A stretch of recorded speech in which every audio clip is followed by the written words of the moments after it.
honored to be in the position to help keep this conversation going. So I appreciate your time. Exactly. Well, you're Um, one of the few people right now, and as a podcaster, who's actually covering this. A lot. This is sort of a lot of people aren't up to speed on the political aspect. I mean, you yeah. can see my forum from my forum. I've been keeping since 2007, and then stuff on Islam and Zionism and stuff. So I'm up to speed with it. But not a lot of other people when they sort of fly around the room and get into too much of the woo-woo stuff. Yeah. They can't lose track. And then when a tragedy like this happens, everybody's sort of caught like in the headlights, not knowing what to comment on or how to work it all out. So it's very important that we're able to cover that. I couldn't agree more. Like, there is so much just utter bullshit going on out there, and people are just falling for it right on the face of it. And the alternative media is just as guilty as the mainstream media for polluting the water. So I feel like it's a duty to make sure that we do justice to this, because this is Definitely. very serious on so many levels. And It is indeed. so this is good. All right. Well, welcome one and all. Thank you so much for tuning in again. We're going to be doing a follow-up interview here with Michael Tsarion. His website is michaeltsarion.com. And Michael, thank you so much for joining me on short notice for a follow-up. I think this is such an important subject. I think that this discussion of bringing all of these points together is extremely healthy and very important as we analyze what's taking place in the world and in our own lives and how it all comes together. So thanks for joining me once again, and welcome back. Oh, thanks, David. I agree with you there wholeheartedly. And I think it's very important also to be able to do it in real time before there's a big lapse and people start putting this to bed again and thinking, oh, good, I'm glad that's over. Haven't had to think about it. It's something that's not going to go away. It's something that's going to transform Europe and America and the world. And so we need to be on it in real time, not only with analysis and prediction, but just again the history. The most important thing is you have to have a grasp of history, because those who don't have that grasp, they're not going to make sense of what's coming down. Oh, I couldn't agree more with that. I mean, I came into this subject being inspired at looking at things from a historical perspective, and what I've also appreciated is through witnessing and being a part of the Path of the Fool series, about looking things in an astrological sense and in a psychological sense, and understanding trends of consciousness, understanding how the elites of the world and whatever's going on behind the scenes, how they play this game. So maybe we could start off this show with sort of getting into some of the astrological aspects that you've been talking about, and then we can move on from there.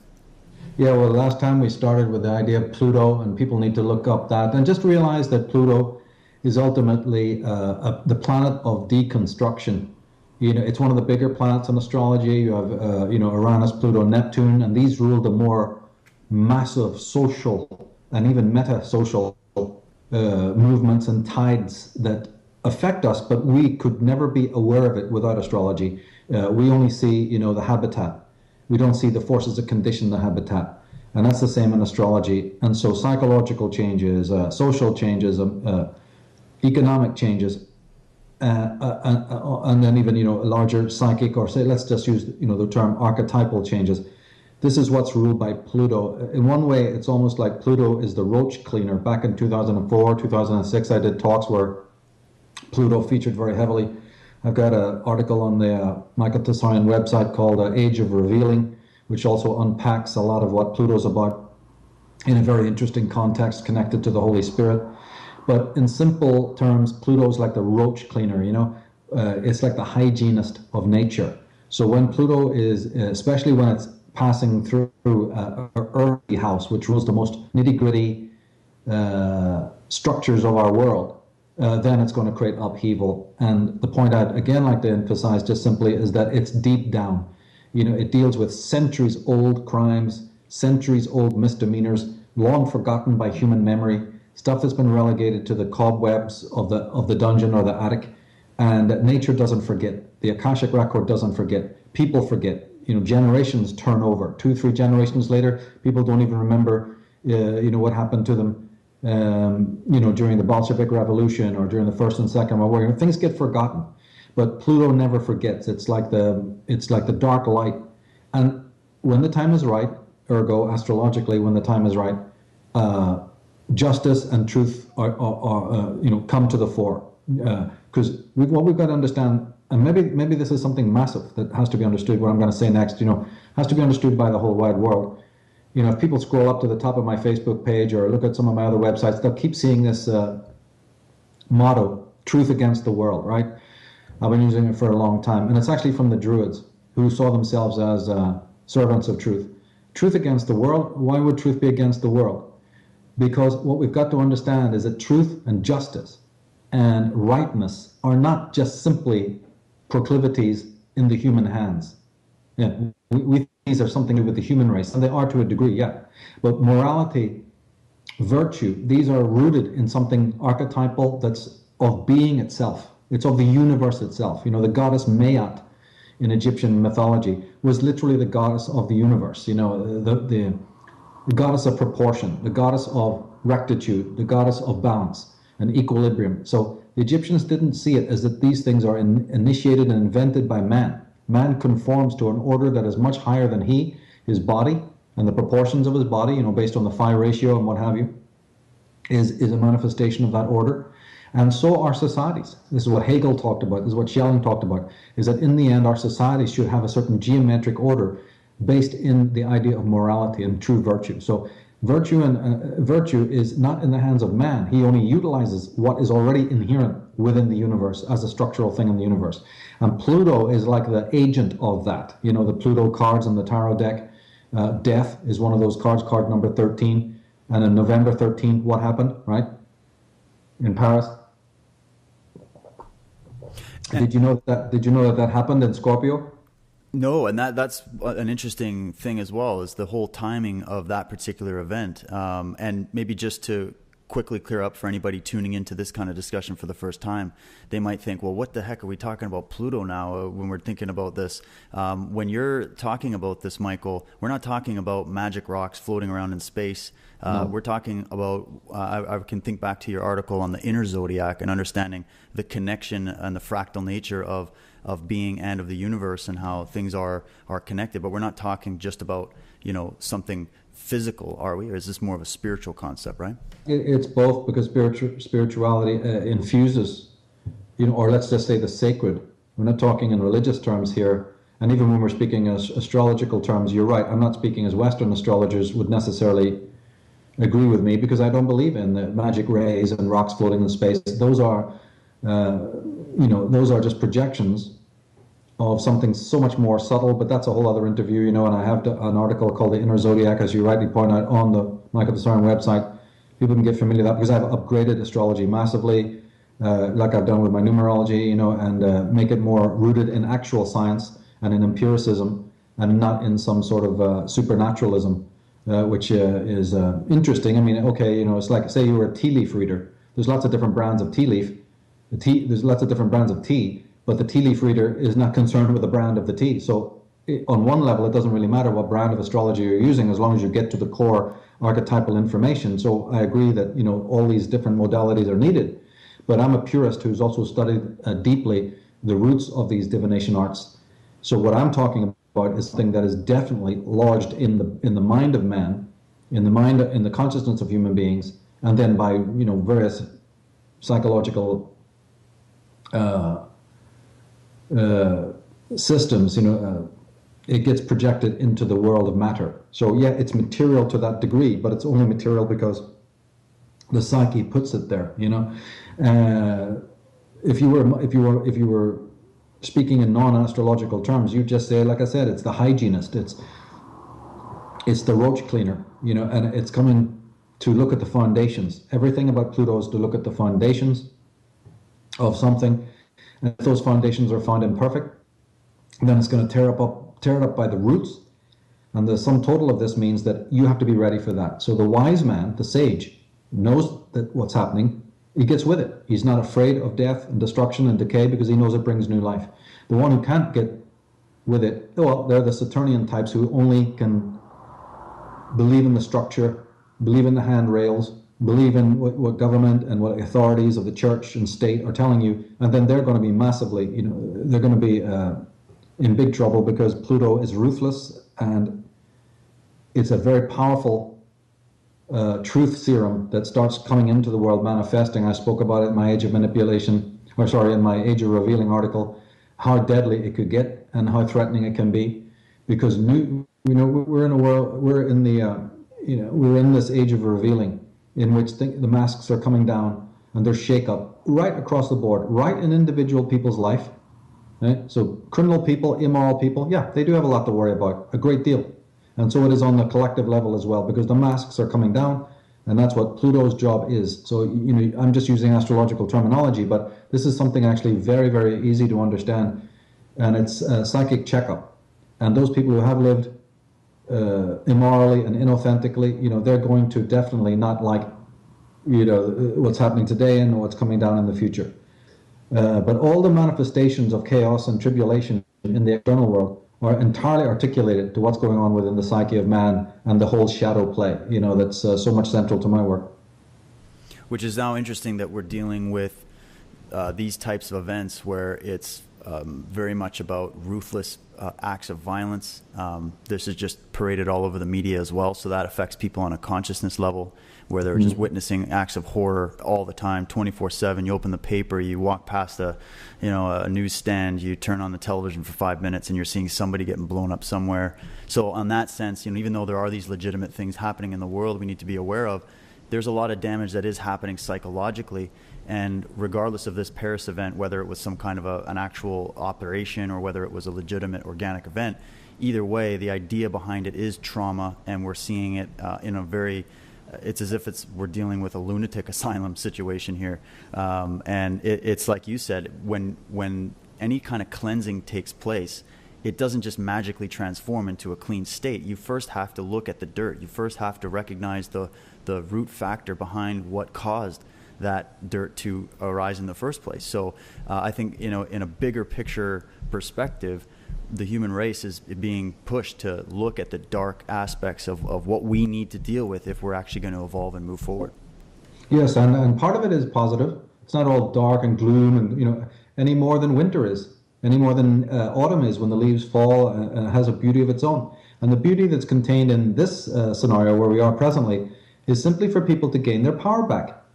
Right? Whether it's a group in America or in Sweden or any country you can point to, Britain perhaps, it's a time to say these governments are weak, these governments are insecure, these governments are anti-human.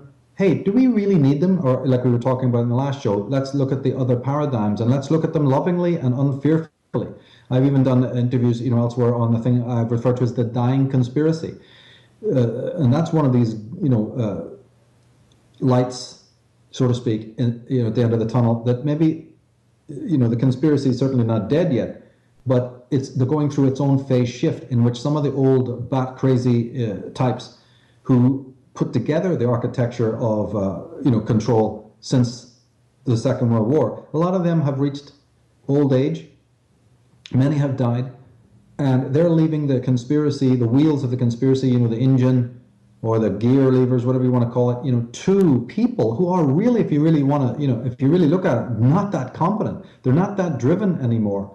And they're still evil, obviously, and they're still psychopathic. But their competence at running the ship of state isn't as good. So what we need to do right now, again, is be optimistic that when these troubles come and when there's help coming, to shake things up, that can be a good thing to get back to not the concepts of justice and truth, but the reality of it. We were talking a minute ago about the concepts of justice and truth and rightness, but these are things that are very, very pragmatic and practical as well. There's the right way to be when it comes to nation and culture and race.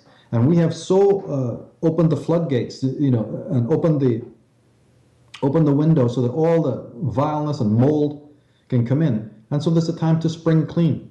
And that's what Pluto represents. It's the time to spring clean and polish off. And there's also, as I said, this even greater truth that the conspiracy itself is going through a major, major shift. And that's what was really behind the whole movement, through 2012 that everybody was misinterpreting. They thought it had to do with ascension and other, again, supernaturalistic, new agey shit, when in fact it really had to do with a massive upgrading of our knowledge, a stripping away of the masks, a higher sense of psychic immunity, like you and I just talked in the last interview, keeping savvy with the download, right, that's coming through the internet, and grasping subject matter, very much like what you and I were talking about. I'm sure you on your last interview with Ole there. All this information simply was not even possible for our ancestors to get round, even with the access to the libraries that they had. They simply didn't have the internet. They simply didn't have, all of this. And it's not so much having the information, it's the speed with which you have the information so that you can quickly digest a multiplicity, you can multitask, you can get around lots of very, very odd and complex ideas quickly. All of this is in our favor, And I believe that the conspiracy itself is very, very weak. It's, where it is strong, I pointed out in my article, things like the Red Papacy. But by even writing an article like that, by even exposing who is the absolute power behind the establishment, the old dragon, not its many tentacles, not its many worm-tongue agents, but the old, calcified, rotten, ancient, leathery, and highly psychotic, upper echelon. By even pointing that out, do you see how powerful that is? That then people can say, now I really know who controls the Zionists. Now I really know who controls the Islamists. And now that I have them in my sights, now I know who controls the U.S. Senate or the CFR, right? Or the various other institutions like United Nations and the world banks and all these big banking institutions and everything, yeah. That's right. The corporations that then go on to hire the U.S. judges and what have you. Exactly, and then the banks. So when we're seeing that, a lot of people just want to throw mud and say it's the Federal Reserve, it's this, without realizing this is a network that involves things like the round table groups and all the other things that I talk about in the article. It also affected the rise of communism. It didn't just sit passively behind the rise of Nazism. It was right there in the middle of it. It wasn't right there. It wasn't passively watching communism arise. This is an institution. We'll get into this more. I want to stay in overview, but for a few minutes more. But we'll get into the Vatican and that papal question again later. But for now, just people need to contemplate that it has been around for 2,000 years. Zionism has been around physically since 1940s. Right. America is only in existence for approximately 200 years. Are we getting the picture? Yeah, exactly. And even when you were talking about Islam is the newest religion out of these old monotheistic religions like Christianity, Judaism. Yeah. So, I mean, come on. Do I really need to... Why? This is a no-brainer. Any dragon that's been around that long has cut its teeth.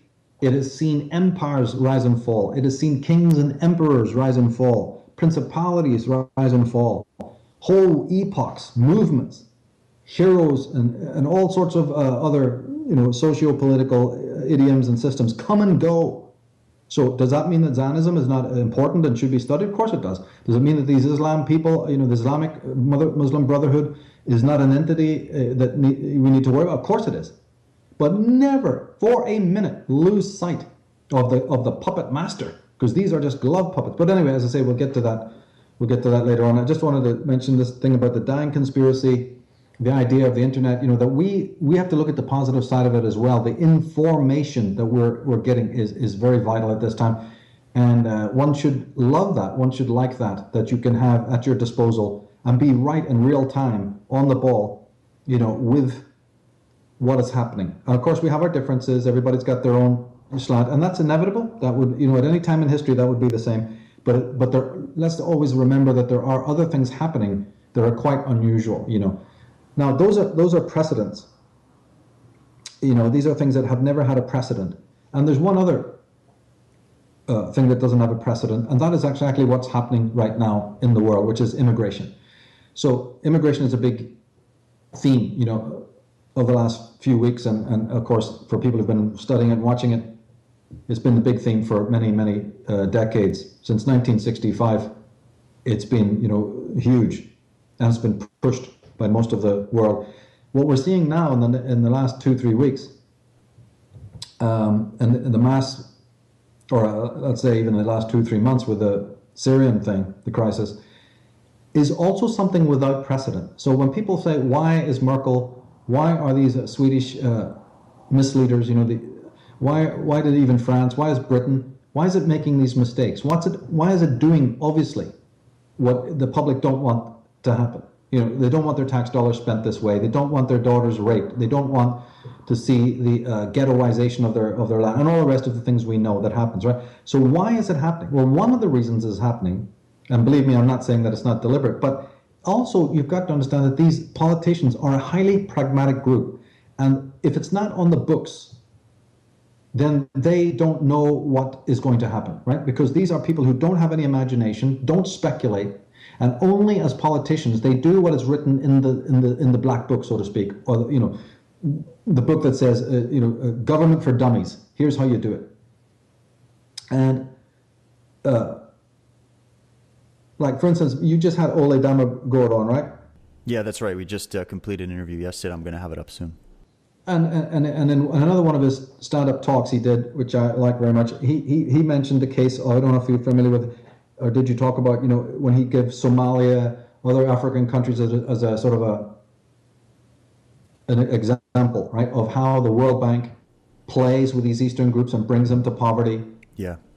Thereby causing immigration. So one of the anecdotes that he gave, and of course this is very true, I'm not arguing with this, that in the case of somewhere like Somalia that was promised millions of dollars, no, it wasn't promised, it was given millions of dollars, then they were able to get a flourishing business going. You know, they had their industry of cotton, and it was making them gazillions. You know, they were doing very, very well. And then the World Bank turns around after giving them the loans and entering into these relationships and alliances, and then saying, "Oh, guess what? We're going to buy the cotton from your neighbors, you know, in Gambia or whatever." And of course, Somalia then is plunged into complete economic meltdown. They're angry, so they start buying guns with what's left of their money, start attacking neighbors, starting having civil war, start hating the West. And then they also, other people who don't want to do the fighting, starts thinking about, you know, migrating, and then you have this migrant crisis. Okay, so all of this is spelled out by Ole there, and it's all correct. I don't have any problem with that. But but of course, what he doesn't go on to say, you see, is that yeah, you're right. The malignant institutions like the World Bank and all the rest of it. There's more institutions who do this than just the World Bank, but they're all basically run by the same people. The United Nations is deeply involved in all of this kind of caper, you know. But what he forgot to mention is that still doesn't justify immigration, and it certainly doesn't justify it in mass. Neither does a famine, and neither does anything that happens within the borders of a foreign country justify them coming over here to make two problems instead of one. What it does justify is that Western powers need to go in there, just like the malignant powers were doing, but to do things correctly. So what my point is this: if a World Bank and a United Nations could easily go in and have alliances that then they, you know, those alliances turn pear-shaped, they're malignant. Yeah, but doesn't the precedent show you that if 90% of what those institutions were doing worked for Somalia, and it was only the last 10% where things went wrong, and that was deliberate, does that not mean that legitimate, caring Western concerns can then go in and redo it and build those economies again and bring prosperity to those nations and healing and technical support and medical support and all the rest of it? It certainly does. So even the malignant paradigm, David, proves to you that the benign paradigm works. Okay, and if that's true, then the next thing is true, which means no need for immigration. I'm not against immigration, but it has to be the intelligent people, the ones who are going to really help. And basically, even in that instance, they can come on short-term visas, just like when we go to their countries, you know. And when we have meltdowns in the West, and since the 1500s, 1700s, 1800s, we've gone through 2 world wars. No Western power asked anyone in Somalia or Gambia or Timbuktu to come help us over here. We built our civilization again. Canada built its civilization, right, with the hardworking Anglo-Saxon peoples. Nobody asked anybody else's help. So that also has to be borne in mind. So just because the paradigm that we have known, and we spoke on this in other interviews again about, you know, libertarianism and what have you, just because the kind of paradigm that we know, which is indeed a kind of corporatism, is indeed a kind of imperialism, but it's malignant. And for everything there is its opposite. And therefore there is a benign intervention. There is a benign imperialism. Just because it hasn't been in the world so that anybody would notice it, doesn't mean that it's not on the books. So this is very, very key as well. And here's another point that Ole forgot to bring up as well, as many people do. Even though these exploitatory companies have of late, and I mean of late, been in these countries creating turmoil and havoc, does not mean that any one of these Eastern countries or Middle Eastern countries was in turmoil solely because of the intervention of psychotic Westerners. Right? Long before Westerners ever showed up in any of these countries, these people were butchering and murdering themselves and also dying of disease and other things. So, this is a part of history that's never taught to us anymore in our schools. We're always giving a glowing image of India, Pakistan. Have you any idea? Go and ask somebody from Ceylon or Sri Lanka who their biggest enemies were, who committed genocide untold on those people. And do the same thing in Kenya, or Eritrea or Cameroon or any of these, or even South Africa for that matter. Each and every one will point over the hill before they'll point to the white man. This is a fact. And it goes largely for South America too. They have enemies that stretch back centuries before the first white Dr. Livingstone, I presume, turned up in his jodhpurs and his, with all of his gear and his accoutrements. Long before the white man even made an appearance, these people were not living in any paradisiacal, halcyon, Garden of Eden. Far from it. So that is needing to be understood, as I say, in the bigger picture. And then when you hear these other idiots, if I could just continue on this theme, when you hear these idiots talking about, but look, I'm American, we're all immigrants. I'm a Canadian, sure, we're all migrants and immigrants. So shut you all up. We're all immigrants. I say to those people, you must have turned over 2 pages at once. Because, yeah, technically speaking, a vast majority of people in, say, America and Canada are immigrants. But what kind of men and women are you talking about? How dare you compare those people, the builders of civilization, who had to fight the elements, who had to fight tribes, who had to fight the inclemency of so many things from scratch and do it overnight. America is barely 200 years old, and 100 of those, they were still making log cabins and up against incredible odds. Are you going to tell me that the Western civilization that you're trying to downplay hasn't even reached its adolescence yet, and already it's loaded with critics and people who are telling you, oh, we were all migrants too? The cultures that you're comparing them to have been there for thousands of years, and they're still in the Stone Age. Western culture is hundreds of years old, especially the ones in America. Even North America doesn't compare to the longevity of South America. Right? The conquistadors came a lot longer to South America than the Puritans came, right? White Anglo-Saxon Protestants came to North America. So the people who talk about, oh, well, they're immigrants too, so that means we could open the door to everybody else. How dare you?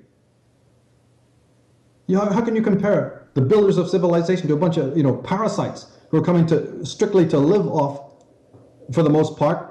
It's not true all the way. There are some. But see, we owe no favors to the third generation. We owed favors when the British colonies existed and so on. Yeah, you did owe a debt to those colonists, right? Because British Empire had a malignant empire. You damn well bet you owe a debt to all those lands that you colonized. But you know something? That debt has been paid off. And the generation that came since the 1940s up until the mid-70s to England, who are highly educated men and women, hardworking, decent, virtuous, foreigners from Trinidad and Jamaica, and all over India and Malaysia. All of those people were decent people. You're talking 3-4 generations later with a bunch of skateboarding rap merchants and whatever else. Suddenly the West owes them anything? Absolutely not true. And so we have to bear that in mind as well, that the immigration is dastardly on both sides of, it destroys both cultures. And it's part of a movement, that has gone wrong because, again, there's a pragmatism involved, and we should explore that, maybe a minute about that, because this is an elephant-sized mistake. It was an unknown. So we talk about precedents, and this is a precedent that is not a precedent. It's not on the books. These waves of immigration that we're having now have never been in history before. So these Merkels and a lot of these other people got it wrong, you see. They were doing something and they were getting away with it, they were getting away with it, they were getting away with it. And so they kept on doing it because they didn't have a precedent to go by, knowing that it would blow up in their face. And so one of the more positive things that has happened out of this is that it has blown up in their face. The countries are going bankrupt, they've nowhere to put these people. These people are littered with terrorists and what have you. Well, that was all predicted in the past. But they didn't want to listen to those people in Sweden and Norway and other years ago when this was a warning. In fact, they went and professionally assassinated people, and they oppressed people, and they marginalized and alienated people who spoke about this. Well, now it's payback time for some of these European countries, and that's just the tip of the iceberg. But the fact that there's been no historical precedent for the immigration problem hasn't happened in the past to these proportions, so that any of these useless politicians could have a graph to go by is key, and that must be comprehended when it comes to the lack or the existence of these precedents. Because as I said before, almost everything else that happens in our world does have these precedents and has happened, if not once before, then numerous times before. In fact, the whole conflict of the West with Islam is the key one I'm thinking of. It has happened dozens of times before, and there are innumerable precedents you see on record for that conflict. And that's why we need to always, people like you and I, always must present that history to people, say, here's the precedent, please follow history, you can't go wrong, you will always see you're right. But then we also must point out these sort of abscesses where there isn't any precedent, and it's not that these Merkels are good people, oh, oops, I made a mistake. No, they're evil people. But at the same time, never forget, they didn't have a precedent, and being the practiced, immoral types that they are, they needed a precedent to work by. And if you don't have it, then these colossal mistakes get made. It's a good point, and people definitely have to consider this at all levels. I mean, even just looking at the contradictory nature of what's being suggested, that here in Canada and in America and in Europe, but I mean, I'm just thinking about where I'm from. We've got the streets littered with homeless people. Many of them are actually war veterans that have gone over and signed up for these wars and gone over there and come back traumatized, and now they can't work, so they're on the street. We've got an incredible situation. Got tent cities rising up everywhere in America because of the crazy economic situation that has been brought in by these big global banks and all the corruption that's been involved there. And yet now they're saying, well, we owe something to these people, so we have to bring them in. And here in Canada, I think they're giving them like $1,300 or $1,500 a month of our tax money in order to help them out. And yet, even people here that have been living, paying taxes, and participating in this whole game here for their entire lives, they're not given that kind of quarter. And yet we got these people out on the street in our own country. So there's contradictions there that we need to look at, that we can't even take care of the people that are already here. Our infrastructure is suffering. I just came out of the huge city of Toronto, and it's, I've lived there for many years, and I've had family living there for many years, and I've just watched how it's changed. They don't change the infrastructure, but there's more cars on the road now. There's people coming in from every country you can imagine, and the city's expanding at a rate that it can't even handle, which is contributing to all kinds of other, environmental problems and everything else.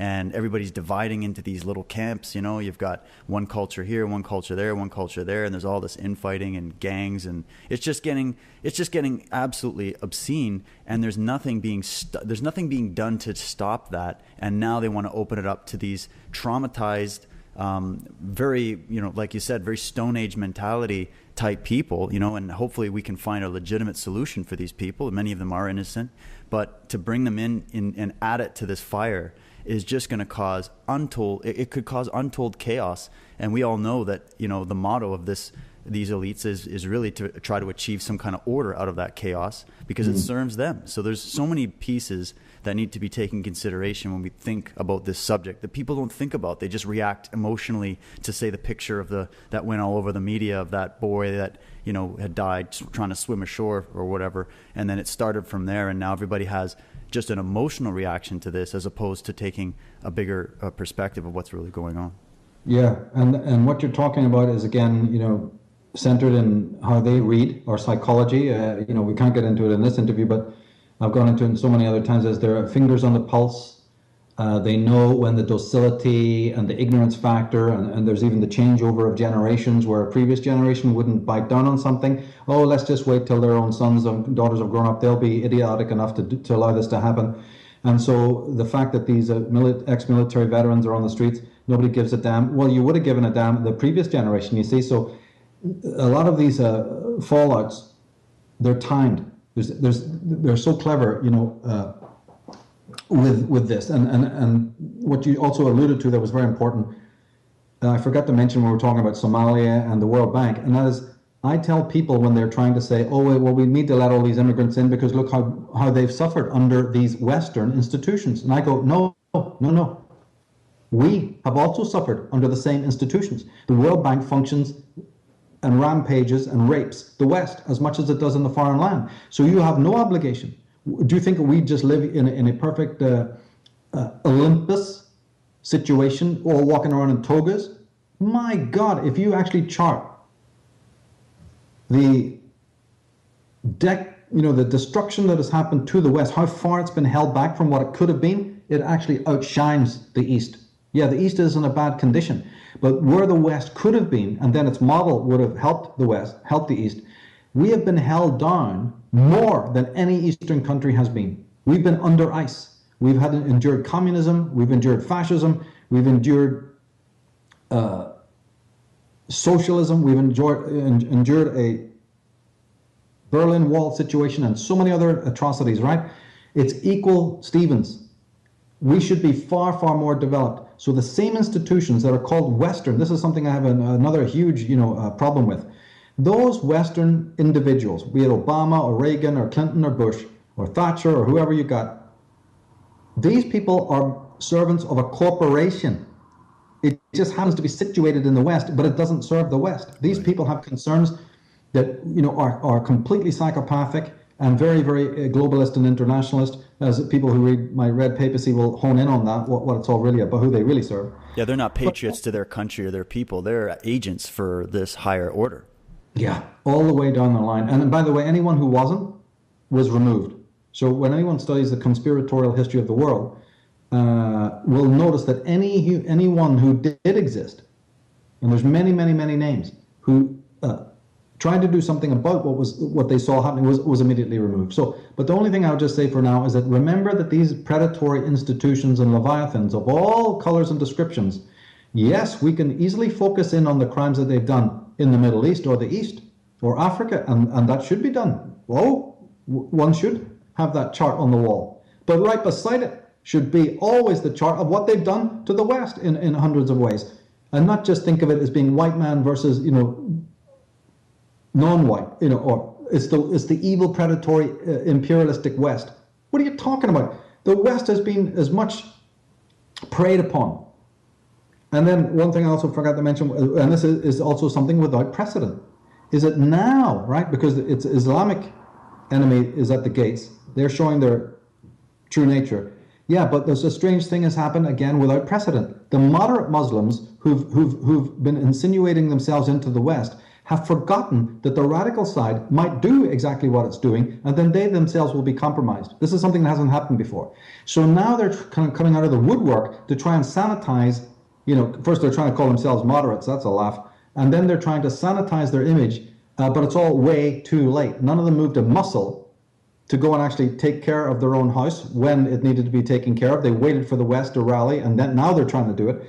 And now they're trying to do it to save face because they stand to lose a great deal. And that is another thing that had they had the precedent to that, they would have been on their leaders would have told them, oh my God, the shit is coming down, quickly act. They didn't. And I want to make people very aware of that hesitation. It tells you a great deal. It's because they didn't realize, that this would happen.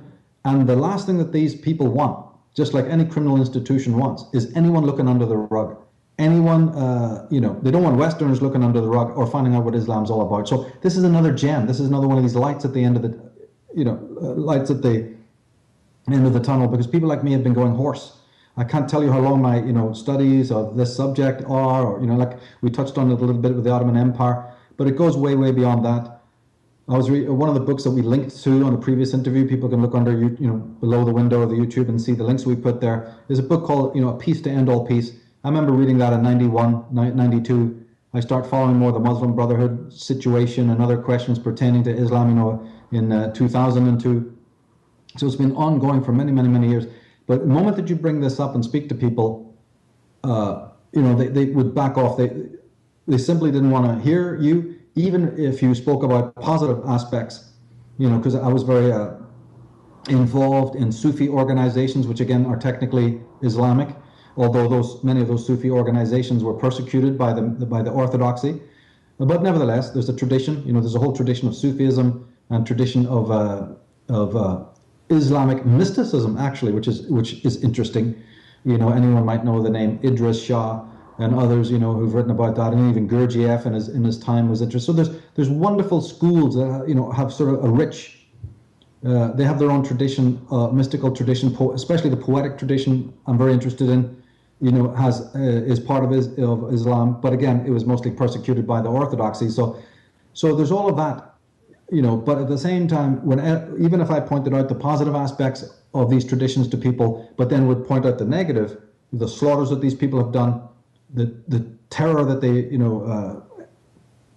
they executed in India, which is frightening. If people even knew, what these people have done in India, what some of these Mughal kings, Mughal emperors, not what they were capable of, right, which hasn't quite happened yet in the West, but what they've historically done from the 7th century onwards, people would be frightened. They should. I put the film El Cid with Charlton Heston up on my Facebook. Yeah. People have to, that was Spain having to try and deal with the Muslim horde. People need to remember their heroes, because it is the blood of these heroes that cries out for action. And that's one thing that does have a precedent. What doesn't have a precedent is that the modern Muslim, who has insinuated himself and his foul religion into our Western world, didn't know that this was going to happen, and then suddenly there'd be this backlash. Well, guess what? That is actually a good thing, folks. Because I hate to say it, and I'm not a hate monger, and I'm not for war. I am for deportation, but I'm not for war.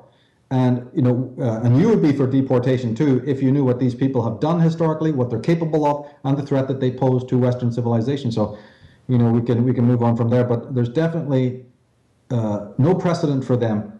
They didn't move in on time to solve the problem themselves. They had to wait till Russia, France, and belatedly England and America trying to get their act together. But France moved in there quickly. Then came Russia.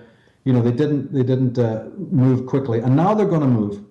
Because now there's a false flag, all right. The false flag is the Muslim trying to tell you he has nothing to do with this. And it's not open war declared, by Islam. They're going to try and downplay that because they know what they're going to lose. And so that will be the real false flag event that's starting now, with their attempt to improve their image, you see, and disguise the truth of their religion. And we can't let them get away with that. And religion in general, we've spoken about this in past shows. I mean, we've already brought out so many of the positive elements that are there, that are often obscured by, even when you look at Christianity, or you look at Judaism or Buddhism or any of these religions, Hinduism. I mean, even people forget that even there's marauding Buddhists out there that are committing atrocities in the history of Tibet and China, right, and the East. And they often look at this as, these guys are just all about tranquility and peace. But, that's a mind control cult of its own on a different level. And it's like we were saying before, each one of these religions it's tailor-made for the mindset of the culture that it is indoctrinating. It has to have a balance of some kind of truth in there in order for the consciousness to attach itself. But then the programming comes in and it radicalizes these things, and it becomes a cult of mass mind control. And all anybody needs to do, it's actually up on Netflix. There's a great documentary that covers sort of the more of the topical points, but about the Jim Jones cult and some of these guys, and how they were successful at getting multiple people, intelligent people, educated people, people from different religious backgrounds, people from different programs, how to bring them all into a whole new mind program that would get them to drink the Kool-Aid and kill themselves for some weird religious ideology. I mean, these kind of things are just evidence that we need to look past this division between religious groups, that there's toxicity in all of these things, and they're just used in different ways, like a different recipe for a different kind of culture or whatever, so that the elites of those areas can achieve the control over those people. And now they want to mix the pot, and they want to create what they call their one religion, where they can, I mean, who knows what that's going to be, but the idea that there's this control element of masses of people to get them to believe in a very, very twisted doctrine that separates them from the reality. It's replete everywhere, and it definitely needs to be studied further. And once these groups are allowed to exist, behind their own borders, we don't really have a problem. But America and the Constitution allowed all religions, no matter how bat crazy they were, you see, to flourish there on their shores. That was a huge mistake. There's lots of mistakes with the Constitution, and that's one of them. When they should have had tighter controls over that. I understand why they didn't. It's because they were trying to say that everyone can have privacy of belief, but they forgot that people don't want privacy of belief. They want to go around and proselytize it and convert people, So that's how you get your Jehovah's Witnesses and your Mormons and your Quakers and your little satanic groups and your Reverend Moon, and then these bat crazy people you're talking about, or the Falun Gong. Jesus, where does it end? The hippies. The retro hippies, like your Russell Brands, it never stops. For some, it's just a fashion. For others, it's an obsession, where they're going to literally put bombs in underground stations and in fast food restaurants and blow the living shit out of people. Others are going to say, we're going to slaughter you if you don't believe in our religion. And all the psychosis that goes with that, it ties back to my Atlantis book about that, we don't need aliens to be coming and going from this planet and interfering with our DNA. It's already happened. The evil is already installed within us. And that gene, that evil gene, it has manifested itself in a multiplicity of ways. It manifests itself in personal self-sadism and self-abnegation, that then when you are a self-hating, repressed person, the next thing you want to do after you've killed off and murdered your own soul is join up with a bunch of other people on the trampoline that have done exactly the same thing. And if there's a guru who says to you, yeah, come and sit with me and I'll give you the fatherly approval that you all also need, because now you lack structure within, right? You have no constitution or conscience within. So I'll provide that. I'm the leader. Sit and repeat these mantras, roll those fucking beads. And if I tell you to go out to slaughter in my name, you'll bloody do it because you're the little man. And if I point to you an enemy, you'll go and slaughter that enemy. And that's exactly what's happened in East and West, throughout the ages. It's absolutely horrific. And remember, collectivism is behind it as well. So again, once we hone in on the real evil, we say, well, if a bat crazy person, and I've been surrounded in my life with these people, all right? But as long as they want to stay in their attics and burn their candles and roll their eyes and roll their beads in front of some juju doctor, right? Shit, who cares, right? Nothing's really gonna, give them a bowl of porridge and put a bib around them and turn on Coronation Street and they'll be all right. You'll be able to handle that. But when it becomes that person wants to join up now with 100,000 other loopers, right? Yeah. Oh my God. Then it becomes, like they had in France, with these Sinfitis dance and all these other millennialists and crazy people running around the streets, flagellating themselves or taking their clothes off and seeing things in the sky. This thing doesn't have any limits. As I say, if you know history, then you'll know how absolutely absurd this can become, where people will literally start hallucinating if you let them. Reason has flown out the window and we're in a meltdown situation of cataclysmic proportions. Precedent, history, it's happened before. But there's one thing I'd like to get to if we can, and that is this whole, it might help people tie in why the West has done some of the crimes, because when Ole and others like him are speaking about I can mention other speakers, but when they mention the West, they're always putting their finger on, they're always indicting the West. And we've already spoken about that. That's not accurate because the predatory governmental political groups don't represent the West. But there's another way to look at the very same thing, which I think people need to be aware of, and that is that when you do isolate and spot a Western company or a Western government support of a radical extremist group, or when they've been, doing wheeling and dealing in some perverted way over oil or petrodollars or any other thing, when you spot those things, I don't see anybody offering up the reason. They just simply either talk about false flags, which then sound plausible, but if you unpack it, they're not actually as accurate as you'd think. Because one of the reasons why a Western company, just like you had with IG Farben, and where you had the DuPont supporting Hitler in the Second World War and all of that, right? This has gone on for decades, right? Where very wealthy companies have backed certain crazy causes, right?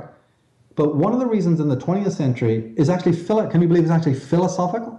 It has to do with a subject called pragmatism, and we'll put the links below, I hope, because people really need to be aware of this. There is a philosophical movement called pragmatism. And it actually was adopted by the politicians in the 20th century. Some people say as early as the 20s, but actually it started to come in very strongly as an actual ideology in the 60s. And it didn't matter whether the Labour parties, and I'm only talking here about Britain, but this was exactly the same thing in America. It didn't matter if he was Republican or Democrat, Labour or Conservative, Christian or non-Christian. It didn't really matter what you were. Pragmatism was accepted. One of the biggest critics of it, by the way, was C.S. Lewis. That's actually how I found out about it, because C.S. Lewis is one of my major mentors, right? And reading his works, I read his critiques of this. And he was warning, he sounded warnings. And of course, being a Christian, C.S. Lewis's warnings were primarily about the fact that morals will go out the window, just like we were saying a few minutes ago. The pragmatist does overcome impasses and stalemates, right? The pragmatists always said, oh, we keep getting bogged down.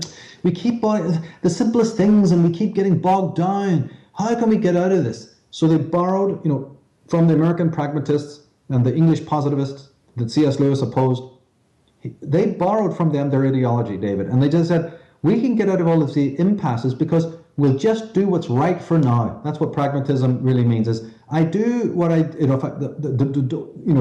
I need to, I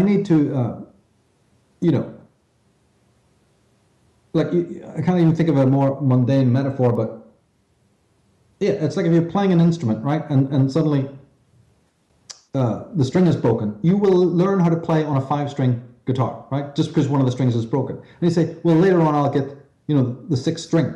And I know that if I keep on practicing on the 5-string, it's going to be really detrimental to me later on. When I try to get back to the 6th string, it's going to completely confuse me. But you know something? I don't care. We'll just go along with that. If we don't have brown sauce, we'll use ketchup. If we don't have sugar, hey, salt looks like sugar, so just sprinkle it on your cereal.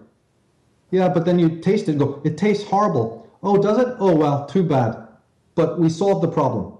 So to get out of what they call stalemates and impasses, they then invented this idea, right? And again, as I say, they had their opponents, right? One of whom was Enoch Powell. And what he was about was to say, oh, I'll tell you what, when you say impasses and when you say stalemates, what you really mean, why things get jammed and why policies don't get through, is because there's an aristocracy who's highly moral, who doesn't want these liberal and doesn't want these communistic and socialistic paradigms to pass. So even when your pragmatists were saying, this is our way forward out of these impasses, what they really meant was, this is our way to stop the moral man who keeps, impeding the most corrupting social decisions. Now, this has been the tradition since, after the Second World War again. So what it meant was that aristocratically minded people who did see the future, who thought ahead, who did have serious concerns and worries, they had to be silenced. And one of the ways to do it was to implant this pragmatism that says, we'll do what is efficient, morals thrown aside, efficiency is in. And again, as I said, it doesn't matter if you're talking Republicans or Democrats, that all really means very little. And when people really understand what I'm saying here, they'll understand now what's been going on. They'll be able to see that that is why some of the craziest shit has gone down with these governments in Sweden and Germany doing all the things that they're doing today, is because they don't have it on the books. And they don't even have it in their heads because they're pragmatists. This works today, and as long as nobody's stopping me, we carry on doing it until the nth degree where we're at now. So somebody says, how could these people keep on doing? They're meant to be the politicians. Yeah, but when you have a pragmatic ideology, and you not only have it, but all the cells around you, up and above you and below you, are all pragmatists, then morals go out the window, long-term situations and consequences go out the window, and all you have is the constant efficiency of this works now. Look at the people, they're accepting it, nobody's complaining, everybody's shopping, everybody's at the mall, everybody's watching the latest extravaganza, nobody is paying attention. So keep doing it, keep doing it, keep doing it, until the meter is going into the red. It's DEFCON 1, and they're still at it. And when you also then look at the New Deal, Roosevelt's New Deal, or whatever it might be, you can start to see this pragmatism that became instilled after the Second World War, and it's a really, really negative thing. And it serves not only these socialists, but it serves this red papacy in a strange left-handed way. it actually serves the higher power who again sit back and watch this unfolding, because it serves them to see the erosion of morality. Because remember, they don't like morality, right? The red papists want you to do as the Vatican says. It doesn't want you to operate from your conscience. It wants you to do what God has told them to tell you what to do, right? Conscience and morality is nothing to do with it, because that's autonomous. That's you deciding on your own what you want to do and what is right and wrong. But see, the church has always said, no, we decide what is right and wrong. You people don't even have the sovereignty or the legal right to exist. To us, you're not humans at all.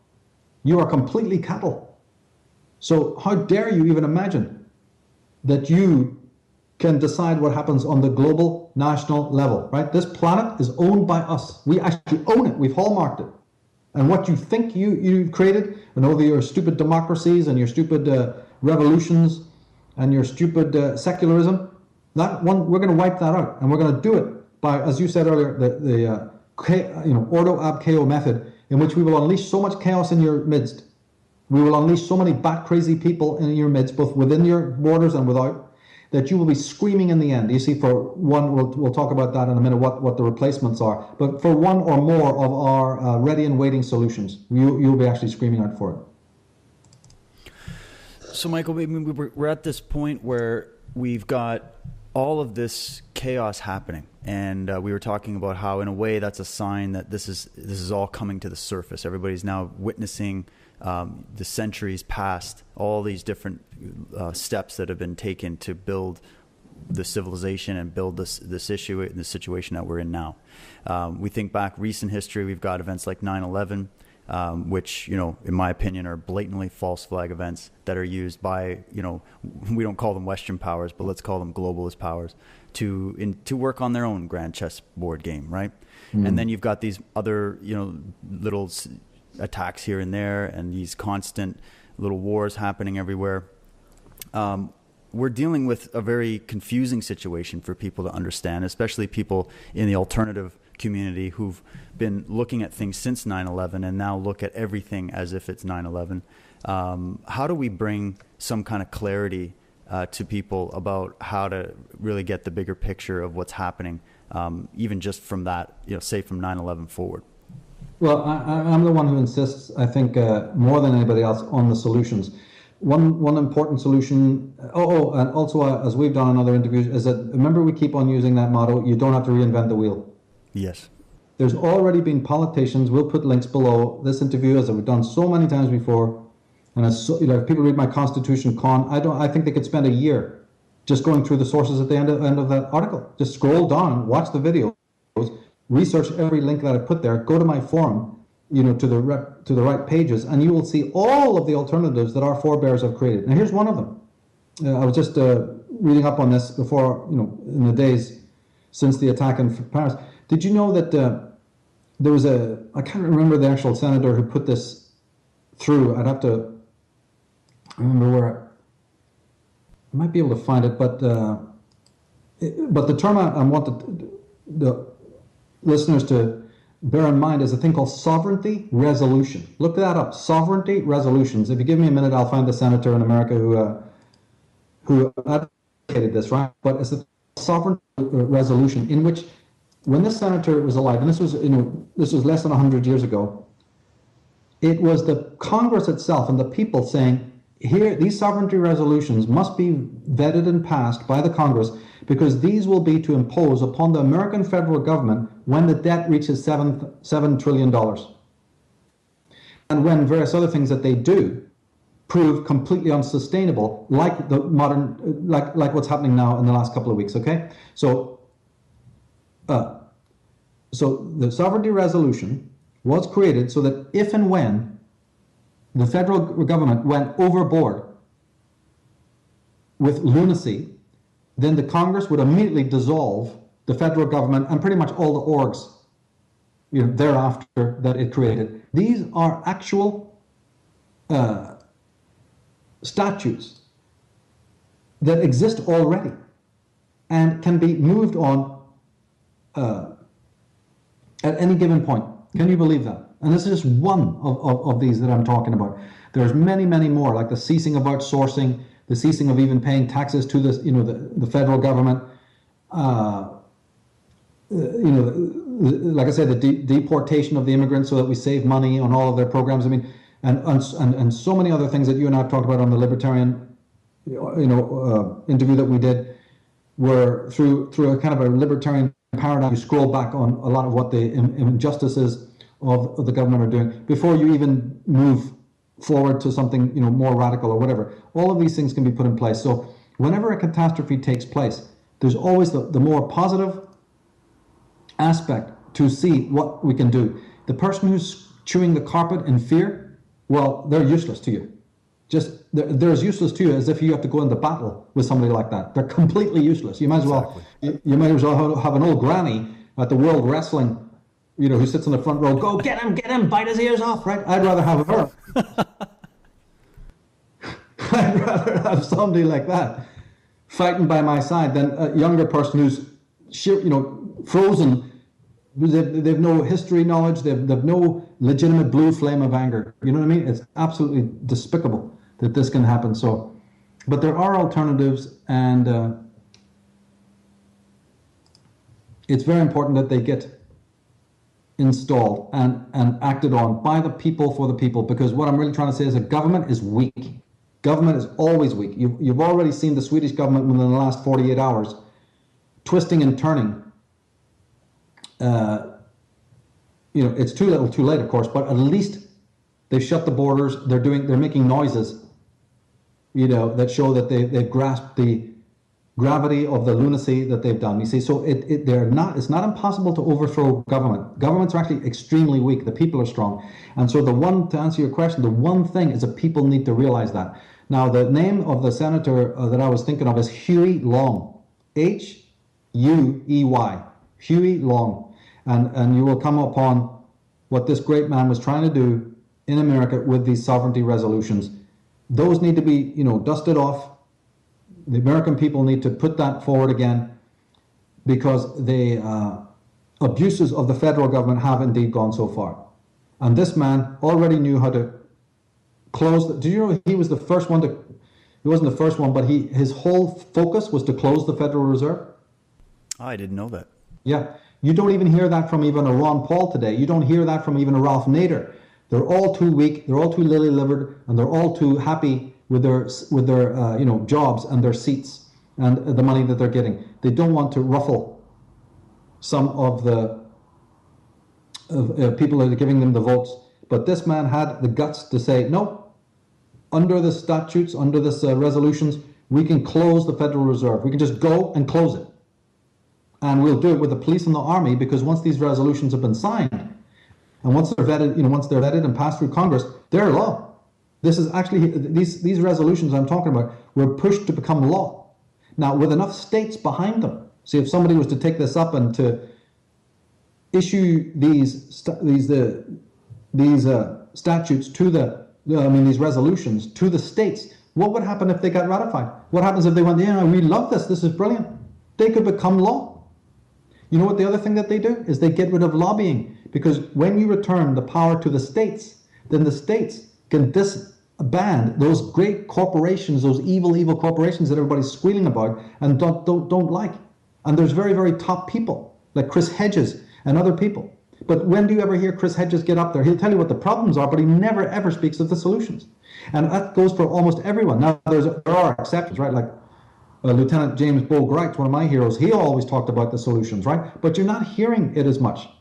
So Alex Jones needs to know about these things so that they can push it, because then you can deconstruct the power of the corporations. Corporations are ratified now by the federal government, not the states. When corporations were ratified by states, they didn't do any damage. That's why they haven't done any damage until quite recently in history, when the feds passed rules to strengthen them. Lobbying wasn't the problem it was when states ran the shop. And here's another interesting thing too.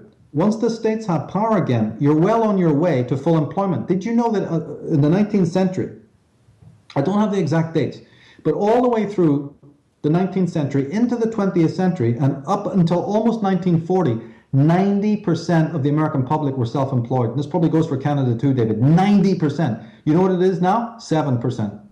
Yeah, wow. Think of that. Now, how could that happen? That, and here, I remember we spoke earlier about the nascency of the country, how young it is. Yeah. Right. Well, then I got a question.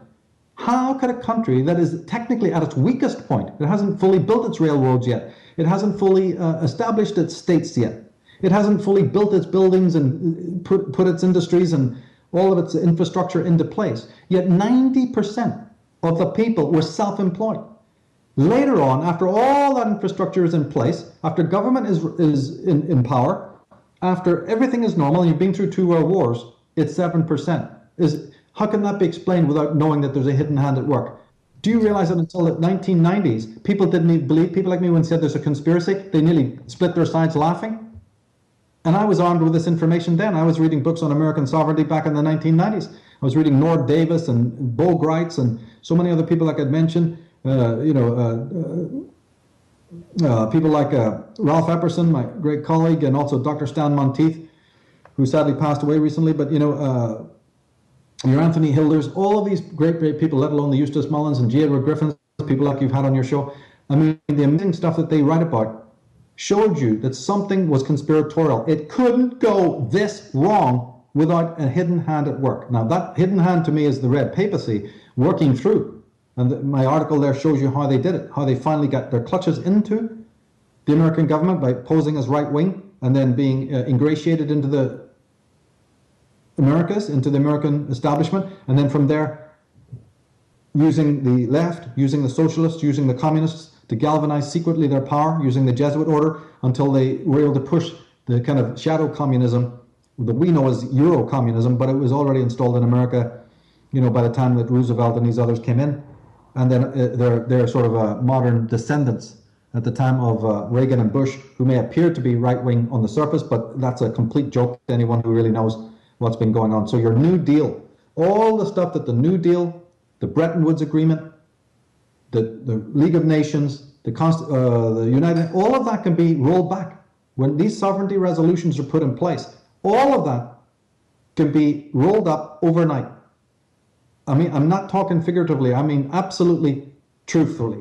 Because the same is the Supreme Court. See, you've had a lot of guests on, people who talk about the legalese, right? The whole idea of sovereignty and legal measures, right? Yeah.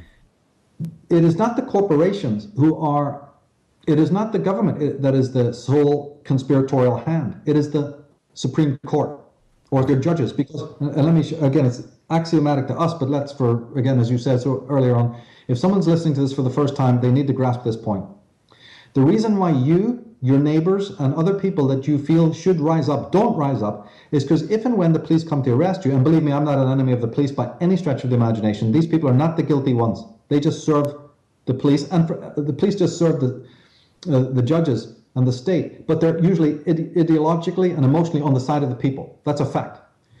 But if the police come to arrest you and say, look, okay, you're under arrest for giving out these leaflets, or, you breached some other one of these thought crimes or whatever. Yeah, but they're just taking you in front of the judge. And if the judge is one of these closet, what shall we call them, establishment figures or, papal agents or whatever, and they will be if they're directed by the Supreme Court, if the rule that you've broken is actually not a state law but a federal law, right? If it's a state law, usually it's no big deal. But if it's a federal law, you can be really, you're screwed, right? But the thing is that the reason why you back off from doing any kind of martyrdom, from doing any kind of heavy work today to change the way things are, is because you know that the penalty will be you'll have to go to jail. So if the judges are appointed as they are by not only the federal government, but by the corporations, it's the corporate lobbyists that pay for the schools these judges go to, and then pay for their law school and all the other curricula, Masonic and others, all the whole nightmare of it. Everything that they do, right down to the sandwiches they eat at lunch, is paid for by the corporations. So who are those corporations? So those corporations are the papal corporations that Avram Manhattan talks about in his Vatican Billions, and there's a lot of them are Jewish and a lot of them are Gentile, but the J.P. Morgans and the Warburgs and the Jacob Schiffs are servants of the papacy. They do not operate on their own or necessarily for Judaism. That's part of it. I'm not doubting that. A lot of it's done in that name. But a lot of it has to be done in that name because that's the t-shirt they're told to wear. Because that is the t-shirt that leads you away from the papists. That leads you away from the true Shelob at the center of the web. So when the Zionists operate, do it with a big Z on their foreheads. When the Islamic guys are doing their back crazy shit, right? We all know, or at least anyone who's a scholar knows, that the Muslim Brotherhood are crypto Jews. We know that Saudi Arabia is run by the British establishment, right? So they do it as glove puppets. Doesn't mean that their hatred is necessarily installed there. No, these are glove puppets that already had all of that Stone Age medievalistic mindset. They don't need really anybody to wind them up. But the big government says, no, we will wind them up. Or at least we'll set them off in a way that actually serves us. Like I said, they're pragmatists, right? Yeah. So they have short-term and they have long-term agendas. And often they make faux pas and boo-boos, partly because of this pragmatism, and there is also behind that a certain amount of deliberate machinations as well. I'm not denying that. I'm not saying it's all just accident and we should, forgive all these people. No, it's a combination. But the thing is that the judges are the problem, because the judges control the people, not the police. They're just the dogs who go out to grab you. But then when you come into the court, that's when you're given the real the hex is put on you. That's when the real sleight of hand is being done to you. And because then the fear percolates out. Now, this would not be as fearful if the states took back the rule. Because as I said before, they'd be able to downsize these corporations very easily. The laws to downsize corporations from a state level are actually very easy and have been used for hundreds of years. And also then you wouldn't have the laws to penalize you for acting as a moral citizen. So the first and most important thing that needs to be done is that the judges, the federal judges on the US Supreme Court, they need to be got rid of. But you can't get rid of them until you know who they're serving. And they serve this papacy. They do not serve the Zionist cause or whatever. No, they serve this shadow papacy. They're put in by the corporations. The corporations have on their boards papal envoys, Vatican money, Council on Foreign Relations. I have the documents proving that the Council on Foreign Relations is stacked with people who were trained in Jesuit colleges. Did you know that Zbigniew Brzezinski came from 2 Jesuit colleges? That's where he comes from. Yeah, good point. So if you're just pointing to his Jewishness or his Polish aristocracy or George Soros is a Jew, yes, but there's something a little bit more in his CV that you need to know about. This man is a papist envoy. That will explain some of the back crazy things that he do. One minute he's supporting a right-wing cause, the next minute he's supporting a left-wing cause. And people who track this need to find this out. And even the more vocal people within our alternative movement, like Alex Jones and all, they need to know this too. They really need to nail this, and that's part of what motivated me to write that article, because there are brilliant resolutions that can be put in to wind back and scroll back on all of this stuff. The gun law, that's been put forward with these people. And you know something? To answer your question again, even if you want to use, I'm a big critic of the US Constitution, right? But the US Constitution, people like my mentor John Coleman have said, and they're partly correct, does work, David, on a state level. If the US Constitution is meant to apply on the state level, it's pretty much good to go. It can be perfected and should be perfected, but it's good to go. And that's why you find some of the most evil men, like your Alexander Hamiltons, talking good about the Constitution. And many patriots think that some of these evil men were good men. It's sort of a trick of the light. They actually weren't good men, but some of their good statements are in reference to the Constitution being used on a state level before they compromised the states. See, the Founding Fathers were all about the states. They weren't so much about the federal government, although some were. So that's why it can become confusing when you study the Founding Fathers, because you're not aware that when they sound good, but then some guy over here says that, oh, but this guy's evil. Or this guy was there to, as a British agent or whatever. Yes, but even that man can be talking on the state level with the application of the Bill of Rights or the US Constitution or whatever, and he might nix it like Jackson did, like Lincoln did, when it comes to the federal level, because the US Constitution they knew wouldn't work as effectively on that level. Now that doesn't mean that because they said that they're inherently good people in other ways. You have to get in there. You've got to get in with each of these individual biographies and check out all the other abuses that they've done. But in short, what I'm saying is that the US Constitution will work on a state level fairly well. It will. So again, do we need to reinvent the wheel? No, we don't. There's enough already been written to make excellent changes, sticking with what even the founding fathers created. As I say, I would prefer that we went much, much further. But okay, let's leave that, bracket that for now. In order to get rid of this red papal network of power, this incredible infection, you have to use the tools that are at hand, and then after those have done what they can do, you move on to do better, right? But power in the United States must dissolve to the state level so that you can stop the outsourcing, so you can improve the education, so you can rein in the corporations, right? So you can deal with the judges, because a state judge can't abuse his law as much as the federal judges can do who are miles away. It's just impossible, right? And all the other things that one could mention endlessly to help. But again, just my final point on this area is that don't think that these corporations, don't think that these presidents of the corporations, and don't think that the Supreme Court judges or any of these other federalists represent America or Americans. They do not. These are part of the U.S. military-industrial complex, or whatever we call it, the intelligence services, all of which are in Washington, D.C. on sovereign territory that's owned by the Papacy and owned by the British Crown. We do not represent, right, that Washington, D.C. is a sovereign state. People can read about it in my Constitution Con article. And their power vastly expanded during the Cold War, more than they could imagine. Because again, people were remember we said earlier, people are traumatized, so then they accept these draconian measures, and then they go back to sleep. And they don't want that power that they've been given, to be dismantled. And so what they do is they keep on closing down, impinging upon, eviscerating the constitutional rights, the legal rights. So we have to have several pronged attack here.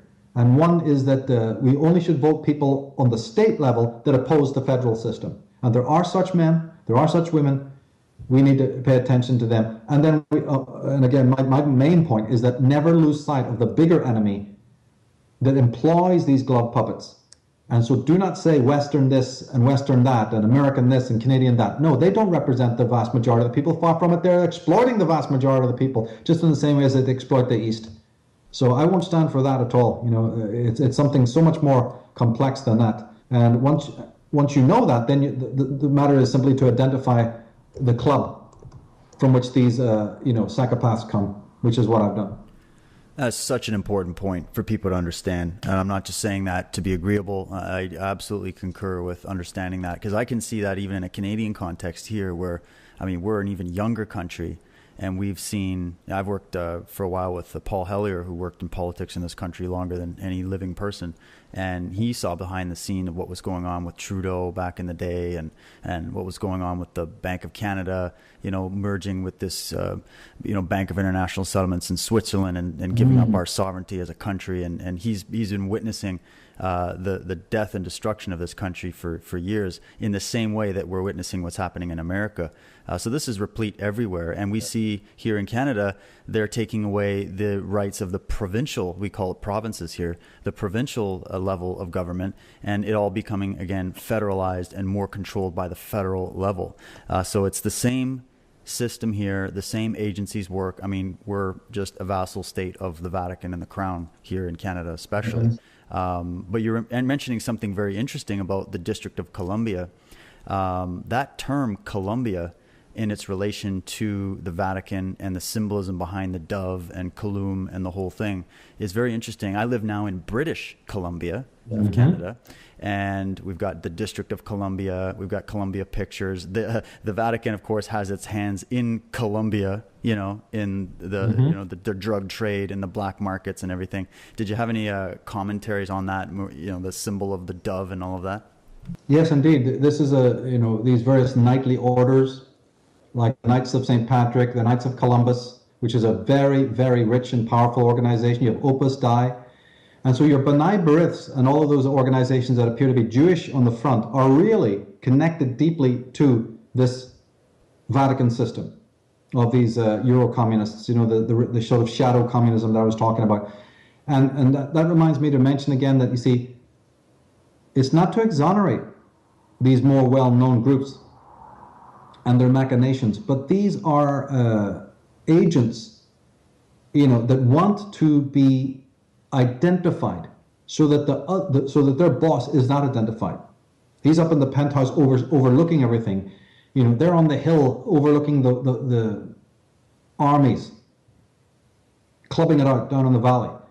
This is an institution that's sent William the Conqueror into Britain in the 11th century, 1066. He was an agent who came in at the behest of the Roman Catholic Church. They sent the Vikings, the Christianized Vikings. They sent the Merovingians. These people have been operating for 2,000 years. So speaking, like you see people on the net speaking in sound bites without a grasp of history, it just doesn't cut it. And I mean even politicians who don't know this history. Your history teachers often don't know the history we're talking about. This is the most incredible thing about this kind of movement, is that you can learn things that the average historian either hasn't learned or refuses to accept because he's been reading that which is propaganda. So, as I said, through the internet, through the constant studies, you get to understand things. Now, how then could this institution that is so hoary and so old and so experienced, it's the granddaddy of all the secret societies that you could imagine, nothing can stand against it. It's so powerful. It's really the eye of Sauron you're dealing with. And this thing is so immense and has so many agents that is what has to be remembered, that obviously some little poxy agency, as violent as it is, just like we talked about after the Ottoman Empire, the Zionists went on a land grab and have been jumping about, in everybody's face since then. And now you've got Islam, who's, tugging at the leash and can't wait to get around the throat of the West. And if it wasn't them, it would be somebody else. So, but you cannot for a moment imagine that our world is shaken to its roots only by that. And if you do, well, it's NGOH, no grasp of history is the term I've been using. And believe me, people say they think they have a grasp of history, they really don't. And they certainly don't unless they understand the perfidiousness and ancientness and corruption of this red papacy. They have put South America to the sword, they put Ireland to the sword, and now they're trying it again. And they have their agents in, and remember, these Obamas or Bushes, whoever represents America, again, America is for the takedown. This papacy has made hay out of the fact that people blame an infantile country that has barely existed more than 200 years, and half of that it was still fighting off Red Indians. So, it wants the West to bear the brunt. And those presidents do awful things openly because they say, what do we care? We don't serve this place. So if the American people get the ire of the rest of the world, hey, it doesn't bother us because we don't like these people any more than our papal masters do. And you know why? Because of secularism, because of Protestantism, because of atheism, because of art, because of free thought, because of philosophy, all these things that the red papacy hates about the West, right? Just absolutely despises. And it has sought in 100 different ways to repay the atheistic West as it sees it. And that's what you see when you look at the condition of Norway and Sweden and England and Scotland and all of these different countries, that the church looks at and says, you are the multitude and you have no right to rule yourself, and we're going to show you that you have no hope to rule yourself. We'll sit back and the crime rate will soar, your existential depression will soar, your insanity is off the charts. And it is. Then you have to take the medication. All of that's good. We find this good. These are the real Satans who say your evil is my good. And they sit back waiting for the ordo ab chaos situation where everybody's at each other's throats because they're thinking to themselves, you dared to flaunt our power, the papal power? We will use Islam now against you to take you down. Before we'll use wars to take you down. These are people, my friend, who literally excommunicated people who accepted the Magna Carta at the time of King John. They, by way of their Inquisition, right, they persecuted any human being anywhere in the whole wide world who even so much as opposed their universal control. Did you know that they even impoverished and killed and jailed people who even by accident had a book that was forbidden on their forbidden list? One of those books was called the Declaration of the Rights of Man.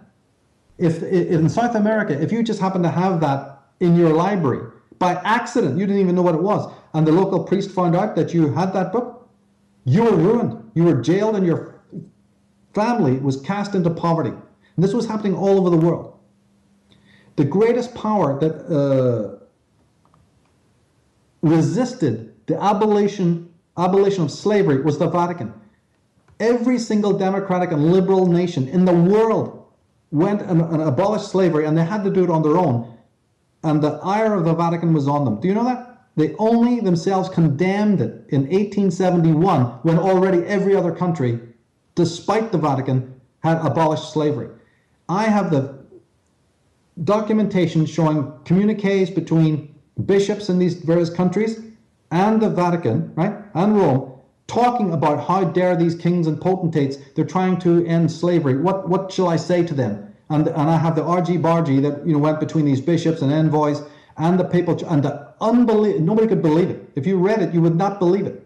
They not only didn't want to abolish it, they had slaves of their own, and they, in many instances, encouraged it. Every country in the wide world abolished it, and the Vatican was still telling you that it was not to be abolished and it should continue ad infinitum. Vehemently condemned, okay? So every aspect of democracy and free thought has been resisted by this cadre for millennia. From the Magna Carta on to every other democratic doctrine and document. I just can't even get into it because the list goes on and on and on of how much they resisted and how many people they persecuted, not only by way of their Inquisition, but the Jesuits and everybody else. Professional assassination, covert assassination. And they have never forgiven the West. Now, I know I'm harping on this, but I want to, because there's so much muck, like you said earlier, people have believed so much junk, especially today, that they're forgetting the essential ingredients. This church does not forgive. It has never forgiven the West for moving away from the doctrine. So what it's now saying is, here, Western world, here you go. Here's life without our God. Here's your life without us. Sweden is on the verge of meltdown. You know what's going to happen next? Because one of the charters in the UN Charter is the creation of the UN Army. And that UN Army is multinational. It is an army that you can call in whenever there's a complete, kerfuffle taking place in the West, or a major crisis. So the Swedish police is non-existent. In fact, police have been resigning more than you can imagine, more than any other time in history. They don't even want to deal with it. The crisis has to come.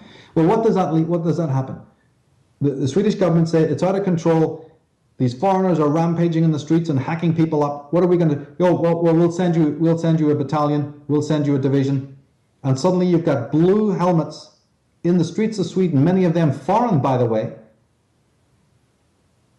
putting checkpoints up, stopping cars, and asking for IDs and passes in a Western country to those Western people. And by God, as far as I'm concerned, they deserve that. But that is what has happened, right, because they've been so communized. So again, the tenderization, the communization. The same thing can happen in other countries where this UN army is then created and installed. It's actually in the UN Charter, and many people, even Jon Stewart, the American journalist, right, and host, has backed this. The UN, so several UN countries, like Sweden, have paid taxes for this exact thing to happen, should it be needed. They maybe don't know it, they didn't read the small print, but their taxes to the United Nations, by the way, and to the federal governments within their own country, presuppose that this can happen.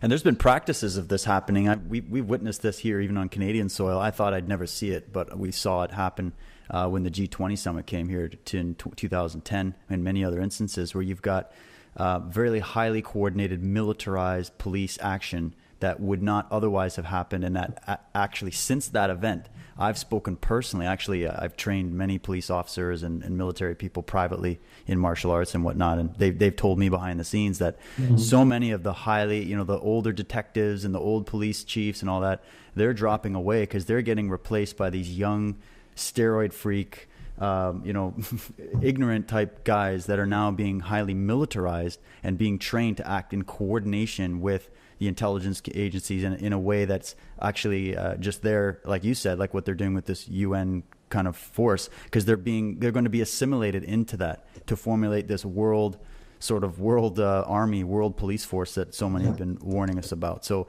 it's showing its face in little stages, and they're getting ready to be able to have complete control over all areas of the West and everything else. So this is a very legitimate thing that people have to be aware of. Oh, and it could happen. That's what I was talking about there, was something that will happen more in Europe. But there's American tie-in as well, and that is the meltdown of the dollar. If the dollar melts down, yeah, I'm not saying this will happen, because I also take the other flip side, is that America can't afford a complete meltdown, because you thought Night of the Zombies was bad. Oh my God! You just wait. If the rug is pulled any further in America, it's not going to be there'll be nothing to govern. In other words, it'll be complete dystopia. Yeah. So I've always spoken of that. I don't think they'll go that far. But just let's imagine for a moment that they do go that far, and there's a complete meltdown of the dollar. We don't even have to get into all the financial, economic reasons why that could happen. But just let's say that it does happen. I actually think then that what would happen, you see, is that through the UN and through other bodies that are already installed in America, the papacy use those orders to actually openly come out and say, here we are, we'll help you. Through their multinational orgs, through their charities, through their philanthropic associations, and it's like the parting of the Red Sea. In comes representatives of the Vatican saying, remember, we call them red papacy for a reason. They are left-wing. And under that left-wing guise, aren't they the perfect people to be pointing out the abuses of imperialism, that classic talismanic word? Yeah. They already do it. But this will be, see, we warned you, we told you, we didn't just ask you to come back to God, but we told you beware these fascists, these crypto-fascists and these imperialists. Now. Of course, it'll all be lies because they were in with Bush. But the thing is that they changed their hat. And then if they come in and people are living in tent city, as you said earlier, and in a complete meltdown situation, totally traumatized, a financial crisis of such magnitude that the American public is totally, frozen with fear, then they will join in the chorus saying, yes, down with imperialism, down with capitalism. And they will condemn, the Vatican will lead the way to condemn the Western systems, say that there does indeed need to be an overhaul, and right-wingism, as we know it, is completely dead, utterly dead. And those people who are desperate for, financial and social assistance and all of that, they're going to the orgs that the Vatican has billions of dollars. I mean, their Jesuits have been running South America, which has been on the poverty line for I don't know many hundreds of years. So these people have no problem dealing with soup kitchens and meal tickets and all of the different medical, all the corps. And again, this UN army or a variant of it can be put in place there at a moment's notice, and it will all be again for people to say, as you're going into the tent to get your soup, could you just sign on for Catholicism? Oh, yeah, whatever. And we do it because we're starving. Our kids are starving. Go, you guys are our salvation. I'll wear the t-shirt. And so Catholicism is back with a vengeance. It can happen. There is actually precedent for this. And so all the dissidents and all the critics, right, at this point they start handing out those identity cards. And you and me have to have the one that's red. Everyone else has got yellow. And hey, great, we have plenty of money, and food banks they don't reject our card. You and me have got a red card, even if we're allowed to live, which I doubt. But if we are, we're given a card that has limits on it, right? And then it's some sort of they live situation in which even when people see our card, they know, oh, you guys are opponent. Oh, look at those guys have got the red card. So yeah. Get out of their way, sneer at them, right? And then there's other guys who have got the black card, because if you then, even using your red card situation, still continue, doing wrong or whatever, they can actually cut you off completely and your card won't work, and that's the end of that. So, and this has been predicted by so many fiction writers and so many non-fiction writers, and it'll be a simple way to ostracize you to your friends and family. They see it, they see what you're doing, and you're also now in the machine, so that even if you continue to do something that the system doesn't like, you'll be even relegated to a black card situation, and after that it's full-blown imprisonment and then execution or whatever. This can be imposed in seconds.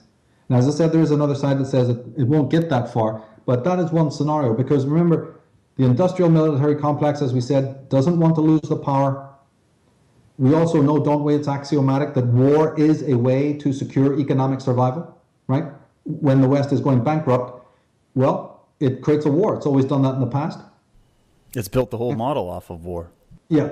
So it can do it again in order to, because when everything's gone, the marketing is gone. The manufacturing is gone, the heavy industry is gone, the surface industries are gone, and everything else, everything else, including the organ grinder, is now outsourced. And as I said in the last show, outsourced to outsourcing. I don't know, there's headlines right now where even companies are outsourcing a second time. They're already outsourced to eastern lands, and now they're being seduced over to even cheaper lands. So their outsourcing is almost like an infinite thing going on, right? But all of that has eviscerated the economy of America. Now, as I said earlier, there's a rays of hope, because once you scroll back on all of this lunacy, it's quite easy to get people back to a sovereign situation, actually, right? You just put the tariffs back in to prevent these products coming in, and you get people back to work. It's been done before. As I said, if it was done in the first 100 years, it can be done again. It's only because we've had this constant drip feed of socialism and not capitalism. The word capitalism is one of the most misused words, as Stefan Molyneux and others have tried desperately. The people who are from the Ayn Rand school have desperately tried to show people that even when you're using these terms, like I've tried to show when people are using the term imperialism, it's a talismanic word. You're not using it as it should be used. They've showed you that when you're using the word capitalism, you're using it very, very spuriously. There's very, very positive capitalism, but you can't get that through most people's head because they bought the propaganda, Yeah. But again, that's the positive model. The negative one is that war continues the economic survival, and everybody gets around it. Everybody carries the bumper sticker. When I arrived in America for my, I think, third, and longest stay, it was right in the middle of Desert Storm. I arrived when they were, declaring war on Saddam Hussein, and I couldn't believe that it was going on then, and that every single car, every single person was backing it to the hilt. And not one of them had a clue that the Skull and Bones, which is another papal agency, and so many other organizations were, controlling that. This was another war in order to get rid of a benign leader because he was showing the way, and they don't want that. They certainly don't want it in the Middle East. They don't even want it in the West, but they certainly don't want it in the Middle East, where if people had got behind Saddam Hussein, and they were getting behind him, and if they had got behind the Shah before him, then you wouldn't have either the communism or the extremism. And they want both of those things, or at least the papal people do. It doesn't mean that the lower level people really know what's going on. The same thing happened in Libya as well with Gaddafi, and how it was so interesting how everybody was painting him out to be the bad guy, yet the people there loved him, and there was all kinds of things about the system that he had set up that was better than what has been installed here. And yet they go over and they're like, well, we got to move this guy because he's trying to keep that country's, immune to our expansion or whatever we're doing here. So there you go. See you later. And then you got Hillary Clinton laughing about it a couple of days later on air, Yeah, because they cash in. It's progress. And you have to take these people out because, one, they're a model. And also, you just don't want any benign government rising. So, because then other people can say, oh, how come they're doing it? And the Shah was a huge, huge problem here. An absolutely huge problem. They just don't want that model. And as I said before, they carved up these countries during the aftermath of the First World War, making sure that all these antithetical peoples would be living side by side, knowing that they can, send in agents to instigate conflicts down the line very, very easily. And that's what they've done. They brought down the Ottoman Empire doing it. So if it worked one time and it destroyed Germany, hey, keep repeating the same thing. The lower level agent doesn't even really need to know what is going on, but only a very few at the top know what's going on. But if there ever came a meltdown of the US dollar, I guarantee that the Vatican agents would be first in line to be not only accusing what they would call the imperialist structure. They're already doing it. Their agents are all over the media even now doing it, using these talismanic terms, and people are falling for it. But they would then offer a new way forward. They really would, and we'd all have to go for it. As the people are going for it, some of us would be pulled aside and sectioned off and say, oh, yeah, we got your name, we know who you are, so you're a different category here. But the vast majority of people will just go along because they've been, there's an old statement saying people are 3 meals away from revolution. I would say that right to the way things are going today, they're 2 meals away. Yeah. Really. It's that bad. And that's only because, there's been not only a meltdown of psychological knowledge, but the political protections, legal protections, have so slipped away. People haven't been listening to Ralph Epperson. They haven't been listening to Jared Griffin. They haven't been listening to Eustace Mullins. And they haven't been listening to all these people who have, like I say, Huey Long here, and so many other people who have got excellent legalistic ways for you to do severe damage to the system. And that doesn't mean that it's hopeless, because again, you revive the knowledge like I do. I spend every moment, day and night, writing these articles, putting out these videos, doing these interviews like with yourself, and trying to say, well, we can close that gap by educating people to know what they can do. Always remembering that ultimately this is a shadow act. These governments are like the Wizard of Oz, behind the curtain. They're not that powerful on their own. Their power comes from secrecy. Their power comes from surreptitious, Machiavellian type of activity, which they're doing right now.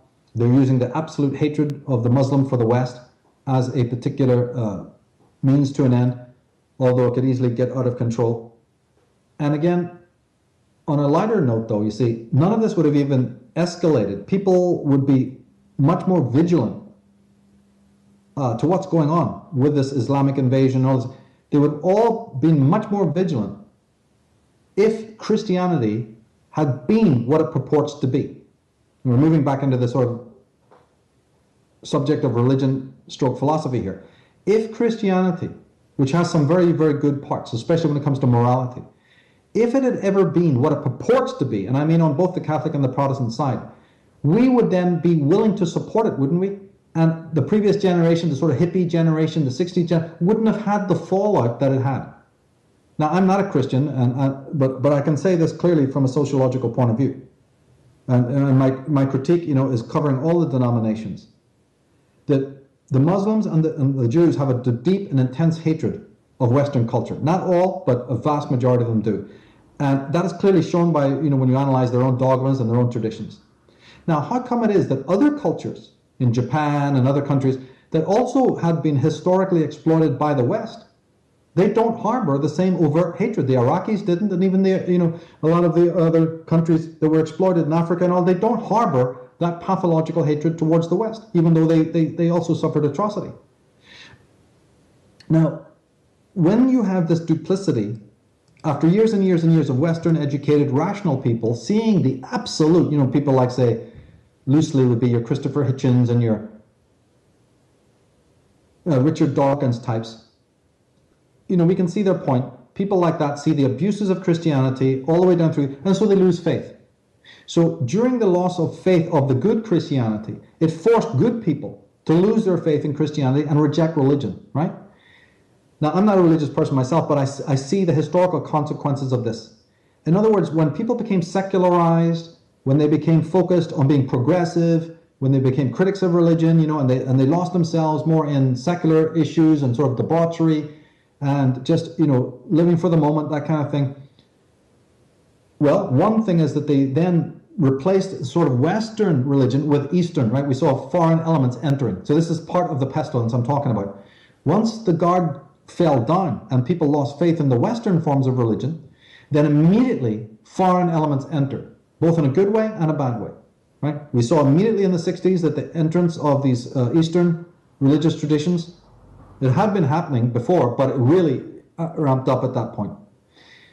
And that also helped to undermine the Western civilization, right? So this liberalized rebel, he's no longer willing to what? He's no longer, if he doesn't believe in the religion, he's hardly willing to defend it then, is he? So that Christian bulwark, which stood against foreign invasion of all kinds, suddenly didn't have anybody manning the walls, right? There was apathy, there was consternation, and that left the West open to these foreign elements, good and bad. And so this, as I say, happened in the sort of Victorian era, after the breakdown of the British Empire. When the British Empire started to fade, this started to happen, and there was an influx of this Eastern spiritualism and whatever. But then in the 20th century, and then the New Age movement, is part of this as well. All coming from this lack of faith in Christianity. Now, I know pretty much as well as most people, and probably even better than most, what the downsides of Christianity are, but I also know what the downsides of other religions are as well. So what I'm saying is not that everyone should run back to Christianity. I'm just pointing out that as a sociological phenomenon, when this basically Western Christian culture, I'm not just talking about the religion itself, I'm talking about the traditions of morality and some of the cultures, the cultural aspects of Christianity, were no longer manned. Already that signaled, a problem, a crisis to come. And so if you're going to then say, well, Michael, you pointed this out, and I do believe you that this certainly, we weren't warriors for Christ anymore, or whatever. We weren't even warriors for Christian morality anymore. So of course, all of these foreign elements could now invade, and we could be overwhelmed by this sort of medievalistic stuff in our midst. I agree with you, but you're not a Christian, and you're not advocating to get back to it. So then, what is the solution? That's like talking in circles, isn't it? The answer is no, it's not, because I do have something to replace it with, and that is just the simple, pure morality that is of the human being, coming from a conscience and coming from psychological empowerment that doesn't need any big brother, doesn't need the Pope, doesn't need any priest or politician. It's something from deep within you. And so since most people today don't have that, then it's going to have to be something that we bring out of the children. It's something that our kids are going to have to learn, so they can look at Christianity and they can look at religions as some sort of sociological phenomena. You don't have to be a believer. You can look at the world religion as some kind of phenomena that happened, and you can study it objectively. But that doesn't mean that the morality and conscience are no more. And a connection to, exactly, a connection to some kind of that what we've always talked about as the imperial self, the true nature of the self, which is connected to, what you might call, what religion calls God or the universe. They've always been saying, the kingdom of heaven is within and all of that. We don't need some intermediary to be dictating through some book or some fallacious nonsense that's based on ancient dogma to connect to what we would call divinity or higher consciousness or whatever term you want to use. We can do that from within ourselves. Yes, and once you do it, it may not be one of the first things that happens, but along the way, when you get into this humanistic morality, and it's so much simpler. One of the things that happens is you start to understand how these authorities came into power in the first place. And I talk about trauma, and the traumatized person accepts authority, then the authority continues pulling the rug and creating trauma, so then you need them more. There's that. But once you start listening to the voice of your own intuition, once you start going by not what the society tells you is right and wrong, which is just obey my rules, but you go, no, to hell with the rules, I'm doing what's right despite your rules, what I know to be right, that creates a whole different kind of sovereign individual. Obviously, that person is then going to want to live in a state, in a society that has sovereignty as a value, right? It's going to want to have sovereign laws, sovereign rules. It's going to want law and order in a more positive Kantian way. It's not going to want a draconian, law in which my conscience is erased, and then I just wait for Big Brother to give me the handrails to tell me what to do. Basically, that's where we're at right now. And then I put this under the heading of basically psychological empowerment. Man needs to take back his psyche from these demagogues and start to, become psychologically empowered, so that then he knows how the master-slave dynamic comes into being, how his own self-sadism is then echoed by these priests and politicians when they tell you, you're a sinner, you're just a nobody, or you're legally a non-entity, a monster, a nothing. Okay, get in line, we'll tell you what to do. This sort of Pink Floyd nightmare world that we're all living in. So, and then as we hinted at the very end of the last interview, psychology, if you really look at it as a subject, remember I said that it was perfidious that people didn't get into psychology because they said it was Jewish? And all along they were missing the most key thing, which is that psychology was the bastion that helped free you. It helped lop off the head, one of the main heads of the church, one of the main heads of religion, controlling the world. Because you took back the power of your own psyche. You took back the power of your own dreams. When you had taboo dreams, you didn't think of them as being that they were the sign of a sinner. You understood about repression, and you understood that repression is part of the state apparatus.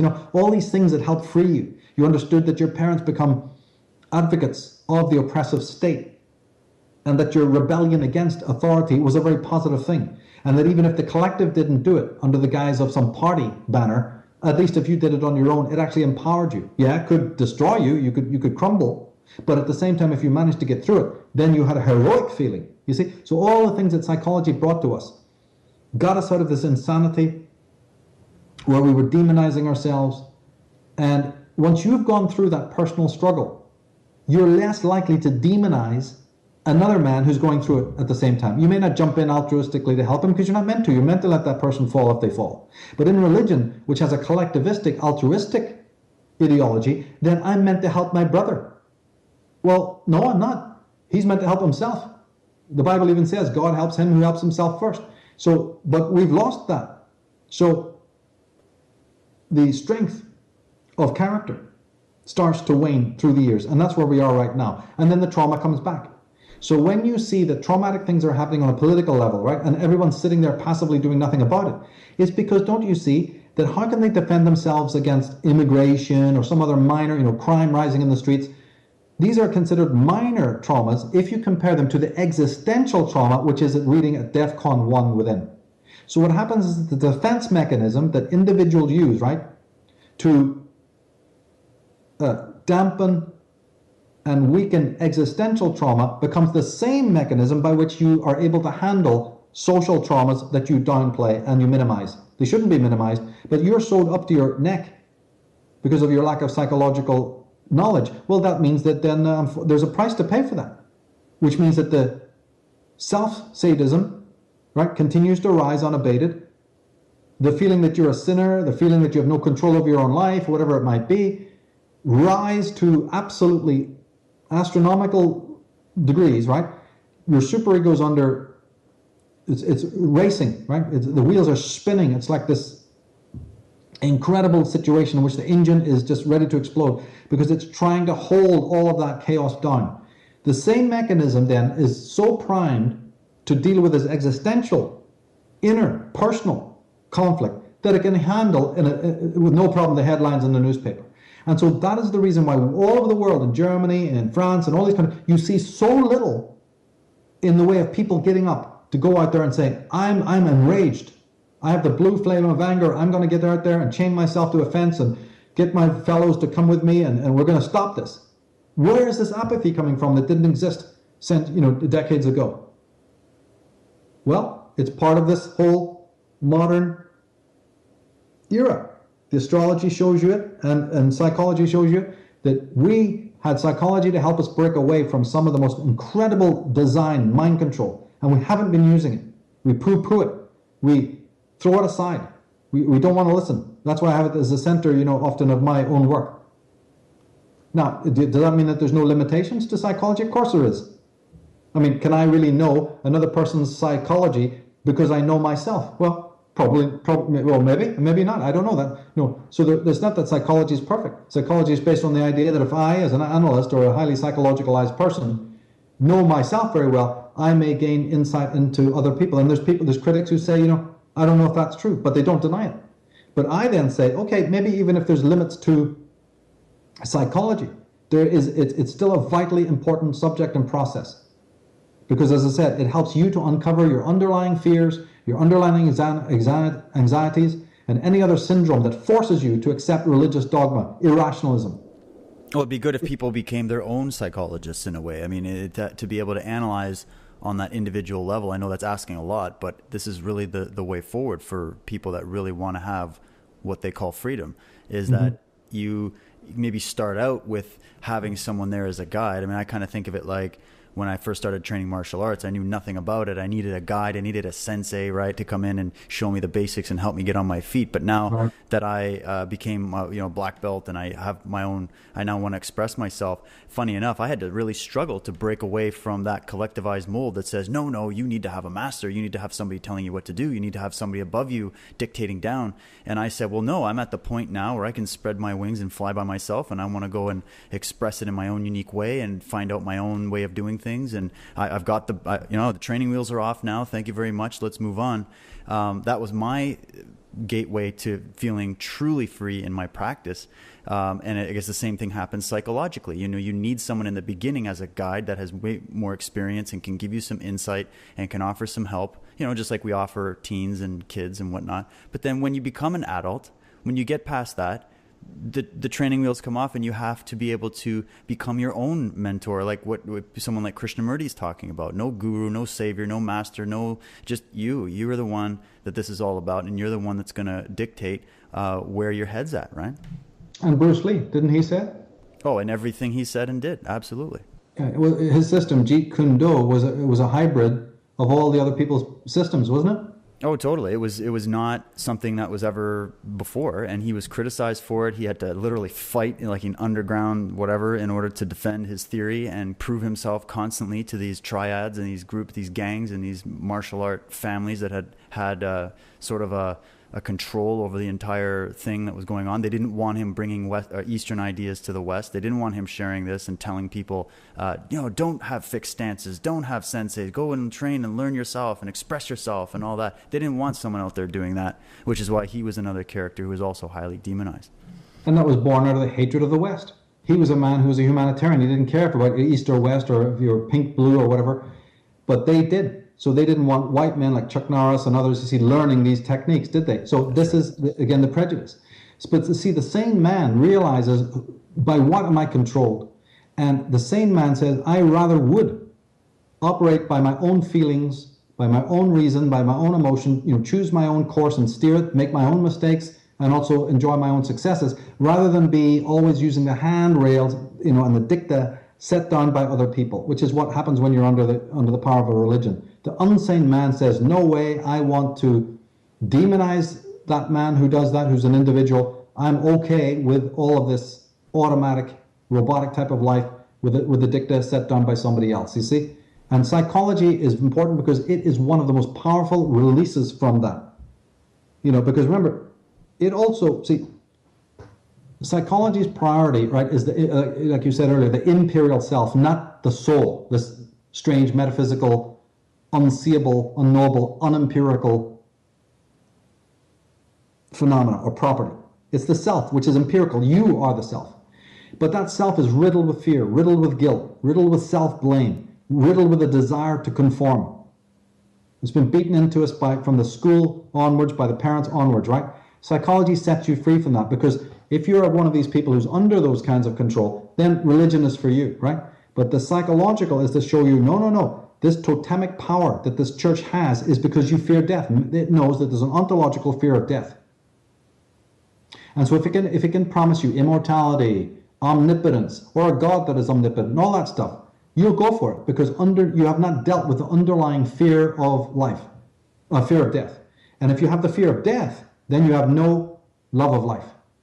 So the shaman, the one who frees you from this, or the psychologist frees you from this, says, take a good look at your anxieties. Take a good look at this fear of death that is manipulated by these leviathans. Once you free yourself from death, from the fear of death, you now learn how to love life. And you're here and you're present in this moment. And you've taken responsibility for your life. And that's essential. That is so essential what you're saying, because it's so that I think that hits the nail on the head for people when they can identify what their real deep down anxiety is. They can then come out and really start to face who they are and what the problems are really stemming from. And this is very much inherent in even something like the samurai tradition, for example. And I know I've been even researching some of the Celtic and native warrior traditions of the ancient times, where they spoke about this very deeply, that it wasn't an obsession of death. It wasn't about that. It was about accepting death so that you could see the petal of the flower and the colors and the intricate things about life, and you could come back and engage in calligraphy and art and be a father and be a parent, be a husband, and be all these things.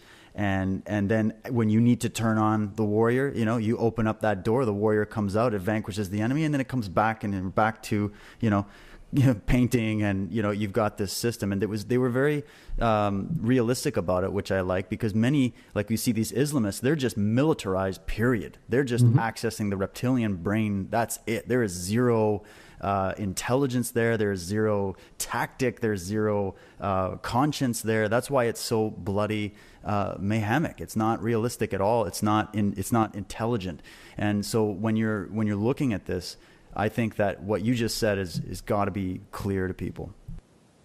Remember, it keeps the veneer, all that death and mayhem and decay and control over people. It has the veneer of religion, and that's basically what religion is. It's a veneer.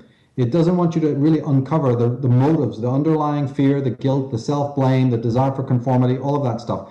It doesn't want you to focus on the self. It wants you to focus on the soul, which is an immaterial phenomenon. It doesn't want you to focus on existence as it is, or the present moment, because you live in the present moment, and how you feel about yourself is in the present. They want to displace that kind of thinking. They want you to think about an afterlife.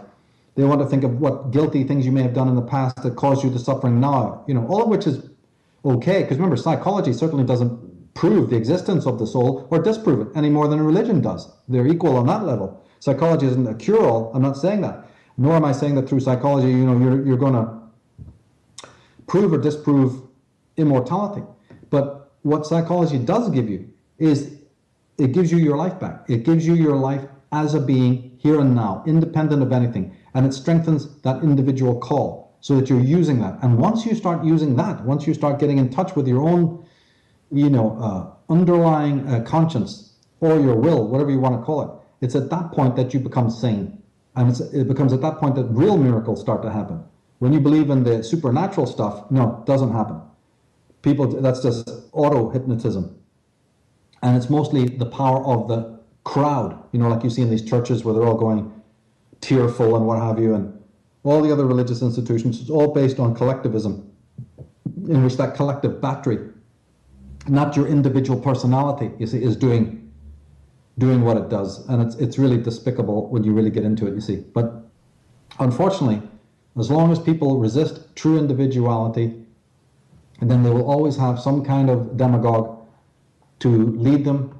They'll become sheeple, and they'll always have some wolf in sheep's clothing, to lead them to whatever dystopia, they can concoct. And right now, the positive side, as we said in the beginning, is that people can see this in relief now. Because these medievalists have come into our midst and they're showing their colors, right, take a snapshot. Understand what people like Michael Tsarion have been saying for years about this collectivism and about this pestilence, so that now you can see it in 3D without anybody having to tell you. Use your own empirical, apparatus. Look, use your senses, use your mind to see what is going on, so that you now absolutely know in concrete terms how rare individualism is, how people shake at the idea of individualism, and why. And you can get around to understanding then the reasons why people don't want it and rather have, the conformity and the herd mentality and the hive think, why they'd rather have all of that. Yeah, it has a lot to do with unconscious trauma, which the governments of the world know how to manipulate. Yes, it has to do with an underlying natural fear of death, yes, which then is co-opted by religious institutions specifically. But you have to learn about these things to free yourself, so that you can free your mind and free your heart, so that you can think and feel as an individual. If you don't, then take a snapshot of the world as it is outside your door, because that is the world of the faceless zombie, the faceless automaton who refuses to rule himself. There is not a single government anywhere in the world that can't be toppled in 10 minutes if the people wanted that to happen. So my question has always been from the start, why do they not want it to happen? There must be something of the government inside themselves. They must have embodied it. They must have interjected these systems of control. And that, of course, is a fascinating story. I've written on that in Disciples of the Mysterium and in various other articles to try and get to the root of that.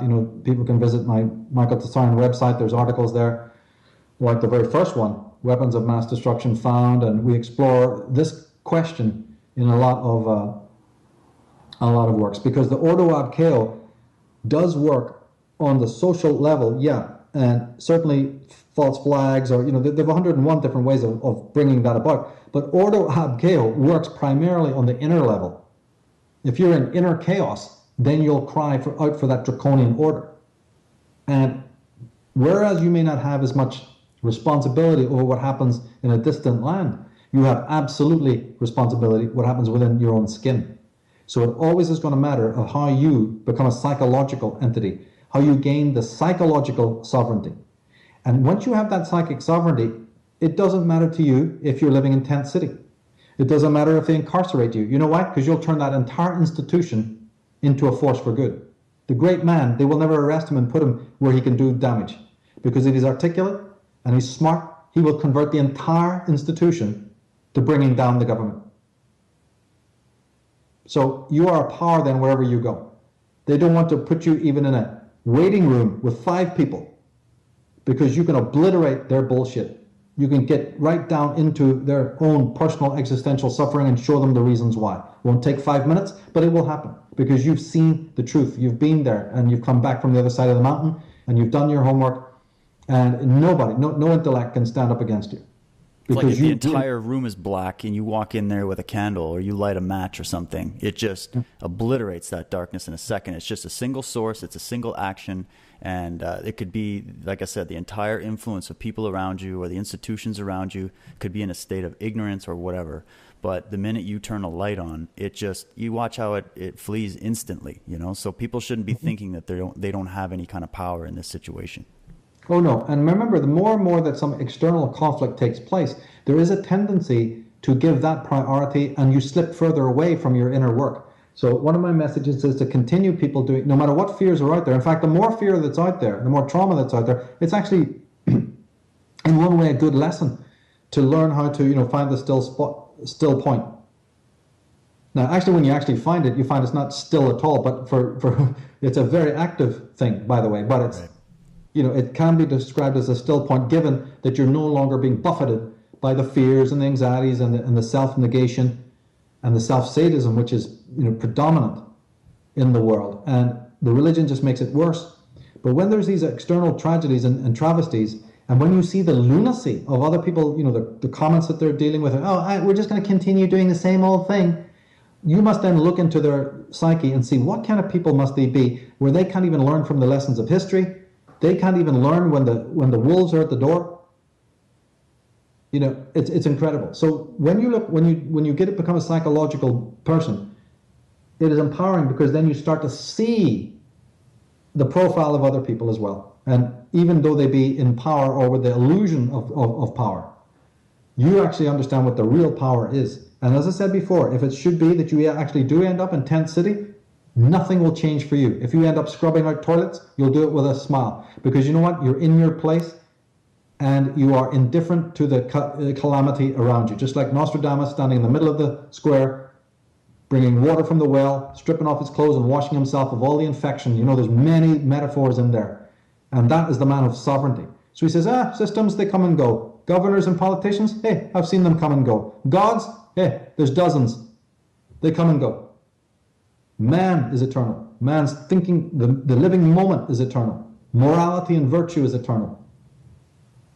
Then, it's in times like this that you discover what is of true value, what is truly immortal. And it's not the stuff that the politicians and the priests are handing us. That's well said. And there's one more point I wanted to discuss with you before we close up here, Michael, unless, of course, there's other points you want to bring up. But one thing that's come to mind, I believe we spoke about it in one of I think it was the Emperor card, maybe, when we did the interview. But it was kind of this idea that I've seen floating around as a result of religion. So I think it bears weighing in on, is this concept that Earth and this plane and this life and this reality is itself by nature a prison or a hell. And we're just trying to survive it so that we can find some kind of peace in the afterlife. That's usually the grip that the religious mindset takes. We see it even in the New Age community, where you have this sort of, I guess, sort of the bad side of Gnosticism in a way coming in there, where it's kind of talking about how, this is just a prison, you got to survive it. I've seen it by looking into this weird flat earth phenomena happening, where they're like, yep, it's just a flat plate, we're in a bubble, and it's like, it's some kind of an illusion by some demiurge or whatever. And it's just, it's this concept that don't focus on what's happening now in this world. This world is evil already. This world is dark already.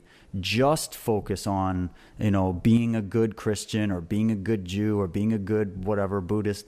And then in the afterlife, you'll get the payback there. But this earth is always going to be scourged with evil. It's always going to be in darkness, because it is of itself a dark place, because it was created by some dark force. I think this is a very polluted concept. I don't think a lot of people think about this when they talk about it. And I just kind of wanted your take on it in the light of what we've been discussing today. Yeah, it's a huge. It's actually easy to deconstruct. Remember in the strength card, number 8, I ended off with a sort of a pan-Gnostic kind of story, really. I was trying to tie it into the female Illuminati, that card. Right, yeah. We talked about my reading of Gnosticism, when I'm looking at it just objectively, I'm more fascinated when it has the feminine demiurge as opposed to the masculine. That's my interest. Yeah. It's not that I am a Gnostic, and I certainly do not subscribe to Gnosticism, but when I do look into Gnostic traditions, that was always fascinating to me. So we did that card, a Gnostic take. But to answer your question more specifically, you see, the answer to this problem is the thought that gives rise to the feeling that the natural world is evil or that the whole creation is evil, that thought is evil. So the thinking, the way to get this is to realize that the Gnostic flaw is not that the world is thinking, but that the thinking that makes it appear that way is where the Maya is, where the corruption is. And therefore you can see how the Gnostic then it's very hard for them to break the spell, because they really do, without any empirical evidence, or not, well, they have some empirical evidence. There is a lot of inhospitability and death in the animal kingdom, and there's, you know, storms and hurricanes and mass genocides and all. So they point to all of that. But you see, the trouble is that is not a very strong argument, because there's also a lot of other things in the world, like beauty and goodness and humanity as well. So those things don't actually give any real proof to a Gnostic religion. Or those are just symptoms, really, of a problem. It doesn't mean it's permanent, right? Yeah, but do you see how it works? If your thinking is aberrant, might it not be also giving rise to those very negatives? So what the Gnostic doesn't see is the evils that he is pointing to. He gives other origins to it than the actual origin, which is human psychology. He's talking about a demiurge. He's talking about, oh, it's just the way things are. We're at a very low plane of existence. You know, again, a lot of supernatural references that are impossible to prove. And they'll go on and on. You know, it's a vast community. This is very, very complex. But all the time they miss out something very, very basic. And that is the evils that you point to are more likely to be the symptoms of an irrational type of thinking. And it's your kind of thinking I'm talking about. So right. They don't get that. So, and they never will. So they go round and round and round when the actual, solution is within their hand, as it is in the hands of most people. But of course, they're never ever going to see it. So yeah, I'm not a Gnostic, and I think that the thinking that makes the universe appear to be fallen or evil, you know, is absolutely unsustainable. And on other interviews we can maybe go into the reasons why, but I'm just going to say an overview, you know, because I've got articles on my Schelling's own website that go into all of this kind of thing, you know, to show more technically how that simply doesn't work. And the way to do it is simply to bring out some of the more unknown things about what our natural world is doing.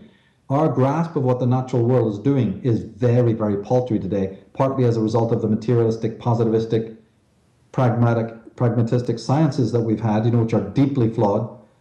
There are alternative schools to that happening now within science, you know, religious naturalism and what have you. I myself am a mystical naturalist, which is just simply somebody who knows that the natural world is not what we think it is. It has very many other properties that are going on. And when you understand what those properties are, then you're able to understand gigantic philosophical conundrums like the one between free will and determinism. You know, some of the most knotty problems, going back to Kant and, you know, all of it, all of these knotty problems that still are being handled today in the philosophical community, you know, can be handled and understood once you have a thorough grasp of pantheism, you know, and mystical naturalism and those kinds of things. So it's not that this hasn't been thought about, but once you understand how, you know, we've talked about it before in the Path of the Fool and in the Hermit, the next card. I go into it very, very deeply about this pre-conscious mountain of knowledge or comprehension that all of us stand upon. Now, it's not access to the conscious mind, but it is accessible to our beinghood, right? Our being, it precedes consciousness. In fact, there's consciousness, then there's self-consciousness. So by the time we've reached the level of what we are today, self-conscious beings, we're already actually 2 stages removed from the beingness that does have direct access to this mountain of ancestral knowledge. And the wisdom of nature is there, right? That biophilic reservoir, you can also call it bioenergetic knowledge, which our body embodies. You know, I went into this in the final part of posthumanism talk, where we talked about the wisdom of the body, and I'll be doing other works. Got 2 new books coming out, and one of them will feature aspects of this, you know, about the wisdom of the body and shadow work, what that really is all about, and how that connects to the body, and how martial arts and all of these things are basically a form of shadow work. tremendous information there. And it's at the bodily, it's at the somatic level, the psychosomatic level, the bioenergetic level, that we're connected to that biosphere and to all of that intelligence of nature. And the man who's infused with that, who's starting to work with that, and the miracle of that, he's no longer caught in any Gnostic palaver at all about the fallenness of the creation or other worlds that exist in other times, in other places, in other dimensions. Nonsense. There's no need for any of that. It just leads to more and more chaos, more and more dissociation. And as William Blake showed so beautifully, the moment that you put any deity above you, you have to live as a lesser being. That's and right. As you're, and the same thing below you. If you put demons and devils and other things below you, not knowing what you're doing, you have a false sense of superiority, which you probably don't deserve, because there's people walking around who are more immoral than demons. We've just been talking about them for the last 2 hours. So, it's totally nonsense to do that. In number 6, the card number 6, we were talking about how God wants you to be equal. If that being exists, the sacred exists, it's one-to-one. You're equal with the Logos. The Logos is neither higher nor lower than you. And if you pay it reverence, which you must do, and if you're grateful for it, it's not a gratefulness of a lesser to a greater, of a slave to a master. It's a gratitude that is reflexive. As you're grateful to the sacred, it reflects that gratitude back to yourself. In other words, you have to have self-love before you can have the love of the other. So it all boils back to a negation of Gnosticism and a negation of higher and lower realms. All of that shit has to be deconstructed, because it's a symptom of control, it's a symptom of psychopathy, it's a symptom of false teachings and false gurus. And as we move into this more, Aquarian, free-spirited, and even the Platonic is going to help with that, we're going to, get rid of this stuff. And that is then causing, don't you see, turmoil in the religious circles of the world. So all the stuff that we've been talking about, the red papacy moving to galvanize its control, the fallout in the Islamic world. Do you see subconsciously what Pluto's doing? It knows that freedom is abroad, that Tennyson's wild bells are ringing out to free man from all the ninefold manacles and shackles. And so the dragon doesn't sit quiet. It feels it gets restless, it knows something's up. And so all those institutions of Saturn, all the Saturnian, solar, Martian, like we did in the female Illuminati, all that poison, all that corruption, right, is frightened and scared and is mobilizing now. Looks like Sauron's armies in Mordor is mobilizing now. It's all boiling to the surface. Yeah. And that means that the wisest and the brightest and the most fearless people only will survive to fight this evil. The ones that it's contaminated already, they're going to fall. That's what the Lord of the Rings metaphor is all about. And it's the simple and the small, and the word simple comes to mind, and the deep. And the most earthy and the most grounded are the ones who can win over this fight. Because the other side, these demagogues, are very, very, very sensitive to the status quo. They control this world, and they have it's like a spider at the middle of the web. And when any kind of thing vibrates that web, they sense it. They know where it's coming from. And so that spirit of freedom has been, in a very imperfect way, I might add, it's not perfect. It's been showing its signs since Shelley, since, whoever, Blake. It's been in the world for a while now.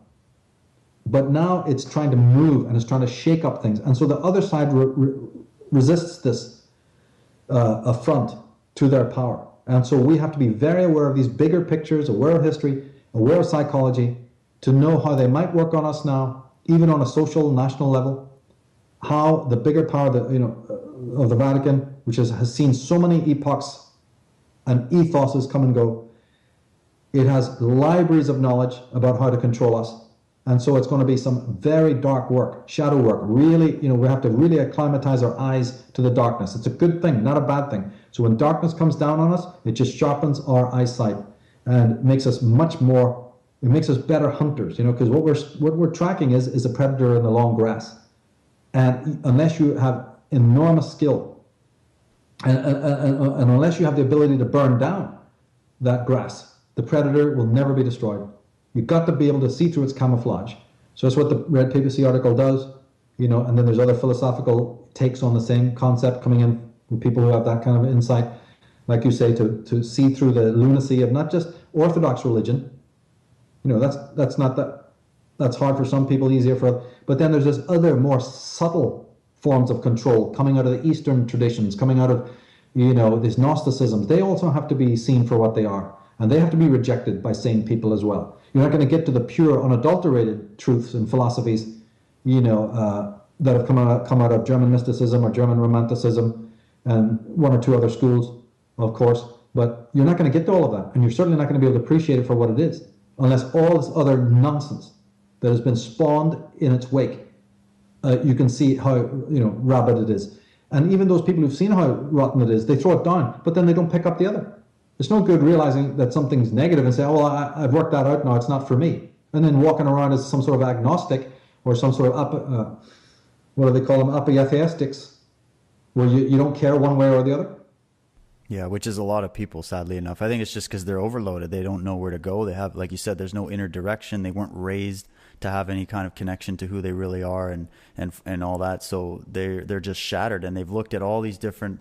I hear this all the time. There's like, oh my God, there's so many theories out there. I have no idea what the truth is anymore. You hear this, and you hear that because it's coming from people who are. They're not even really confused by the information they're looking at. They're just confused within already. They have no inner compass, right? And they have no application in a productive way. See, the person who's very absorbed in his art, like you're involved in martial arts, if somebody was involved in sculpture, poetry, painting deeply, ironwork or something else, they would not need to look outside. Like Blake said, the man is an artist pure and simple. In his art, if he gives his whole being to his art, he is immortal. He's immortal culturally, not spiritually or supernaturally. He's culturally immortal. He's keeping alive the tradition because he couldn't know what he knows without. How could you know what you knew without the Bruce Lees and the whole history of the sensei and the masters before you, right? Right. So part of your job, whether a man realizes it or not, is to keep alive the great traditions of the past. Then he's also an earthworm, adding something to fertilize the future. He's a master teacher for somebody else. Yeah, he passes the baton on. So man, from a cultural point of view, man's employment, shall we say, is already certain. So it doesn't matter if he's employed by the state or some church or some other charity, or he does what his mom and dad is asking him to do. That's all secondary, actually. The moment that you're human, you're both a being, which is nature's creation, right? You're a being because of nature, and you're a self because of culture. And so you already have a job and an occupation ready-made for you the moment that you take birth. And it is, and pretty much what parents and everybody do is deflect you from that. So it doesn't matter if you're 20, 30, 40, 50 years of age. It's your duty to find what it is that is your absolute vocation. That is the absolute cultural identity. Now, most people that you just described walk around without a cultural identity. And if you don't have a cultural identity, well, you can kiss goodbye to any sense of awakening the sacred within yourself, because you have to have the one before the other. Because the really sacred isn't a God, it is the imperial self. It's the core speaking to you from deep within. But reason and that intellect is only one way, a very paltry way, that the inner core speaks to you. It actually speaks to you far louder through art and through invention and through industry and being productive, planting, growing, creating herbs, creating jewelry, right? Helping animals, all the stuff that brings you back to the world of phenomena. Once you awaken that, then you're awakening the voice of the self, and then it will direct you in all things, and you will start to touch the sacred.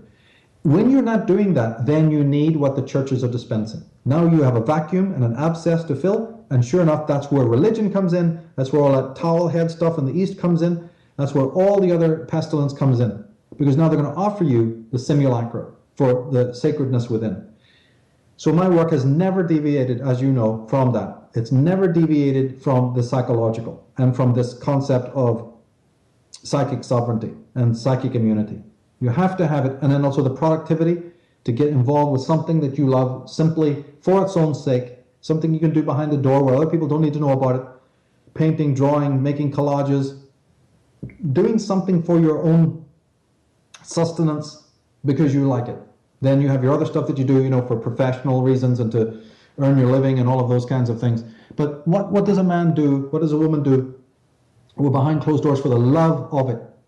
Making something, creating something for their own love, etching or whatever. And so this is again something our kids, have to be involved in. If it involves body, like martial arts, I mean, that's even more exceptional, because it actually is not only creative and productive, but you're working directly with the body and keeping it vital, which is a huge part of this, because we've lived for thousands of years with a body and its energies have been demonized. And that's psychology as well, by the way. Wilhelm Reich, he wasn't, Freud didn't speak too much about the body, but Reich did, and Reich was a great psychologist, so it's even acknowledged within psychology. Arthur Janov, there's whole psychological schools that employ the body. There's Ida Rolf, one of the women that, is one of my greatest heroines of all time, who invented Rolfing, saved my life, so there you are. Working with the body is a very productive thing that then opens up other avenues, other creative energies that religion could never hope to give you. Sitting on beds of nails and auto-hypnotizing yourself and all this fake meditation that they claim, which is abstraction from the world and abstraction from the body, all pestilence. You're not docile enough. Okay, I got to become even more docile. Well, that's great, but you do it in the name of God, because you're not touching the sacred within.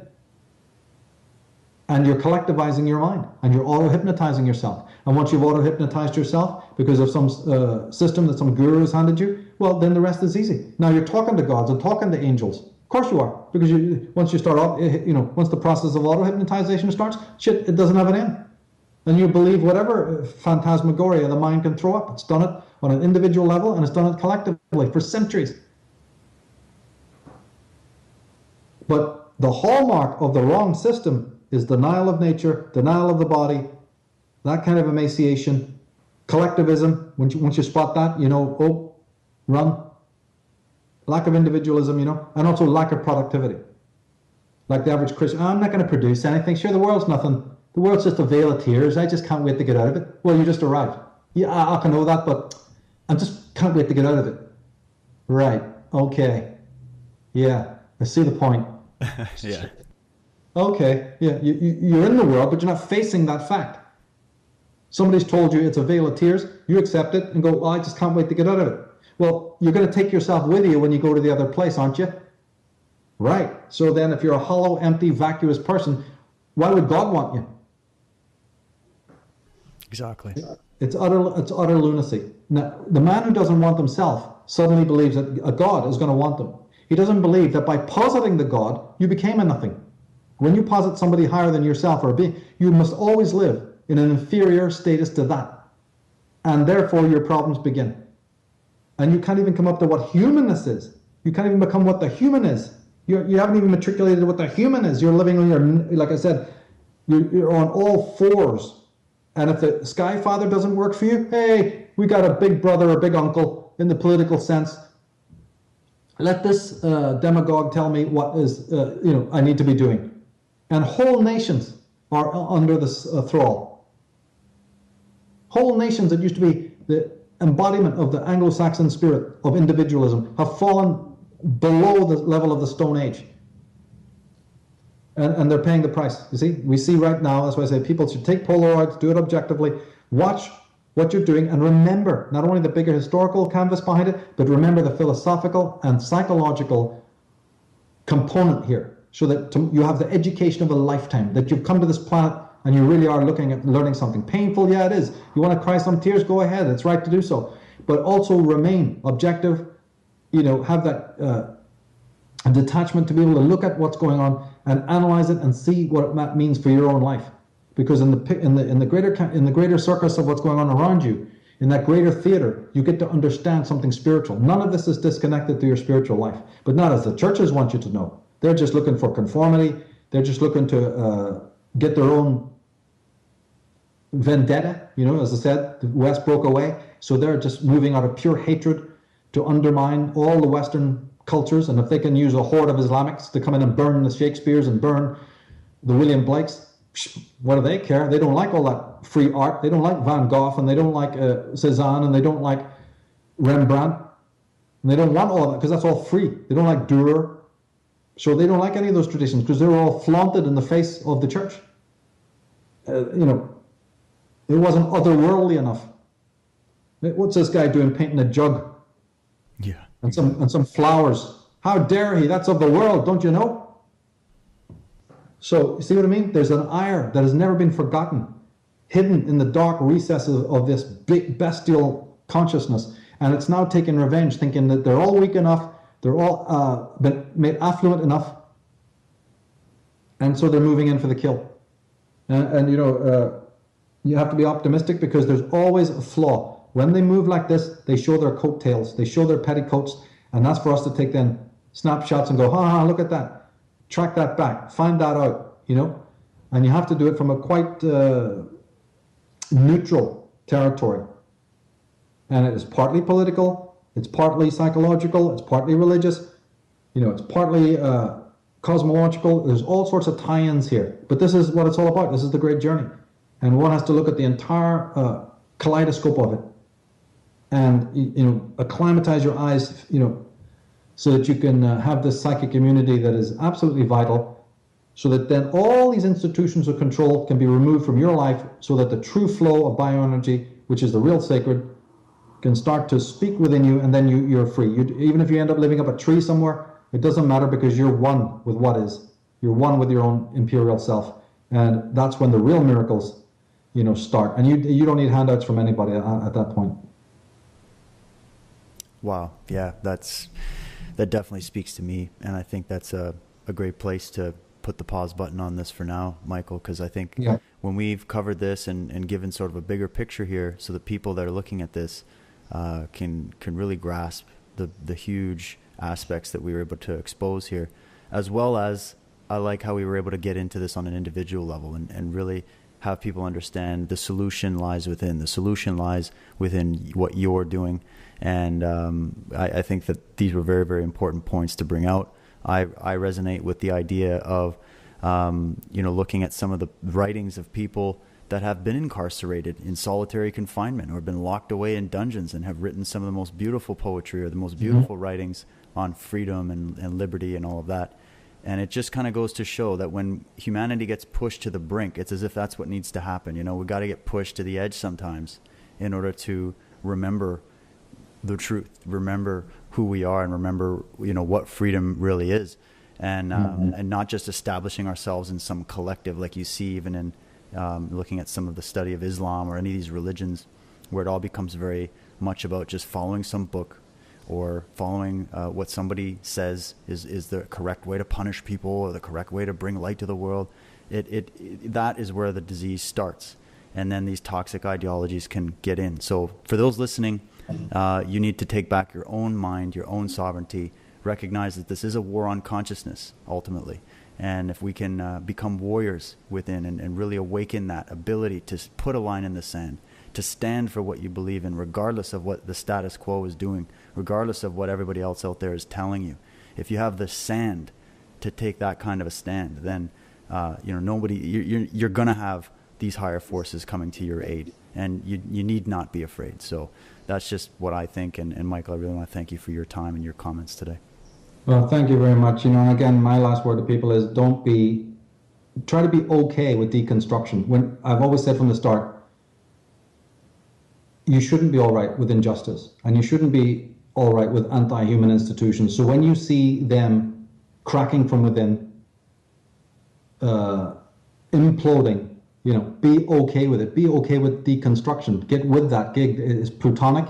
It's difficult to get with it in the beginning, but once you start getting with the vibe of deconstruction, noticing how it happens to your cells, knowing how it happens to your knowledge, you outgrow the infantile. Right? And all over the world, as I said, nature, truth and justice and rightness are not just human attributes. They exist in the fabric of reality itself.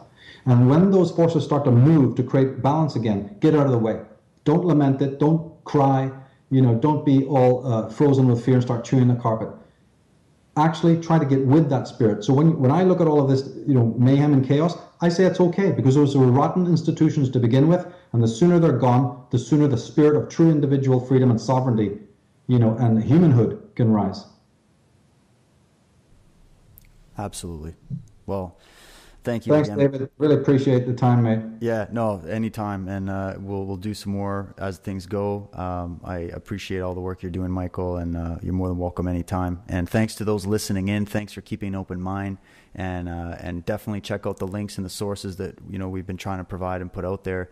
Think for yourself, and we'll catch you again next time. Absolutely.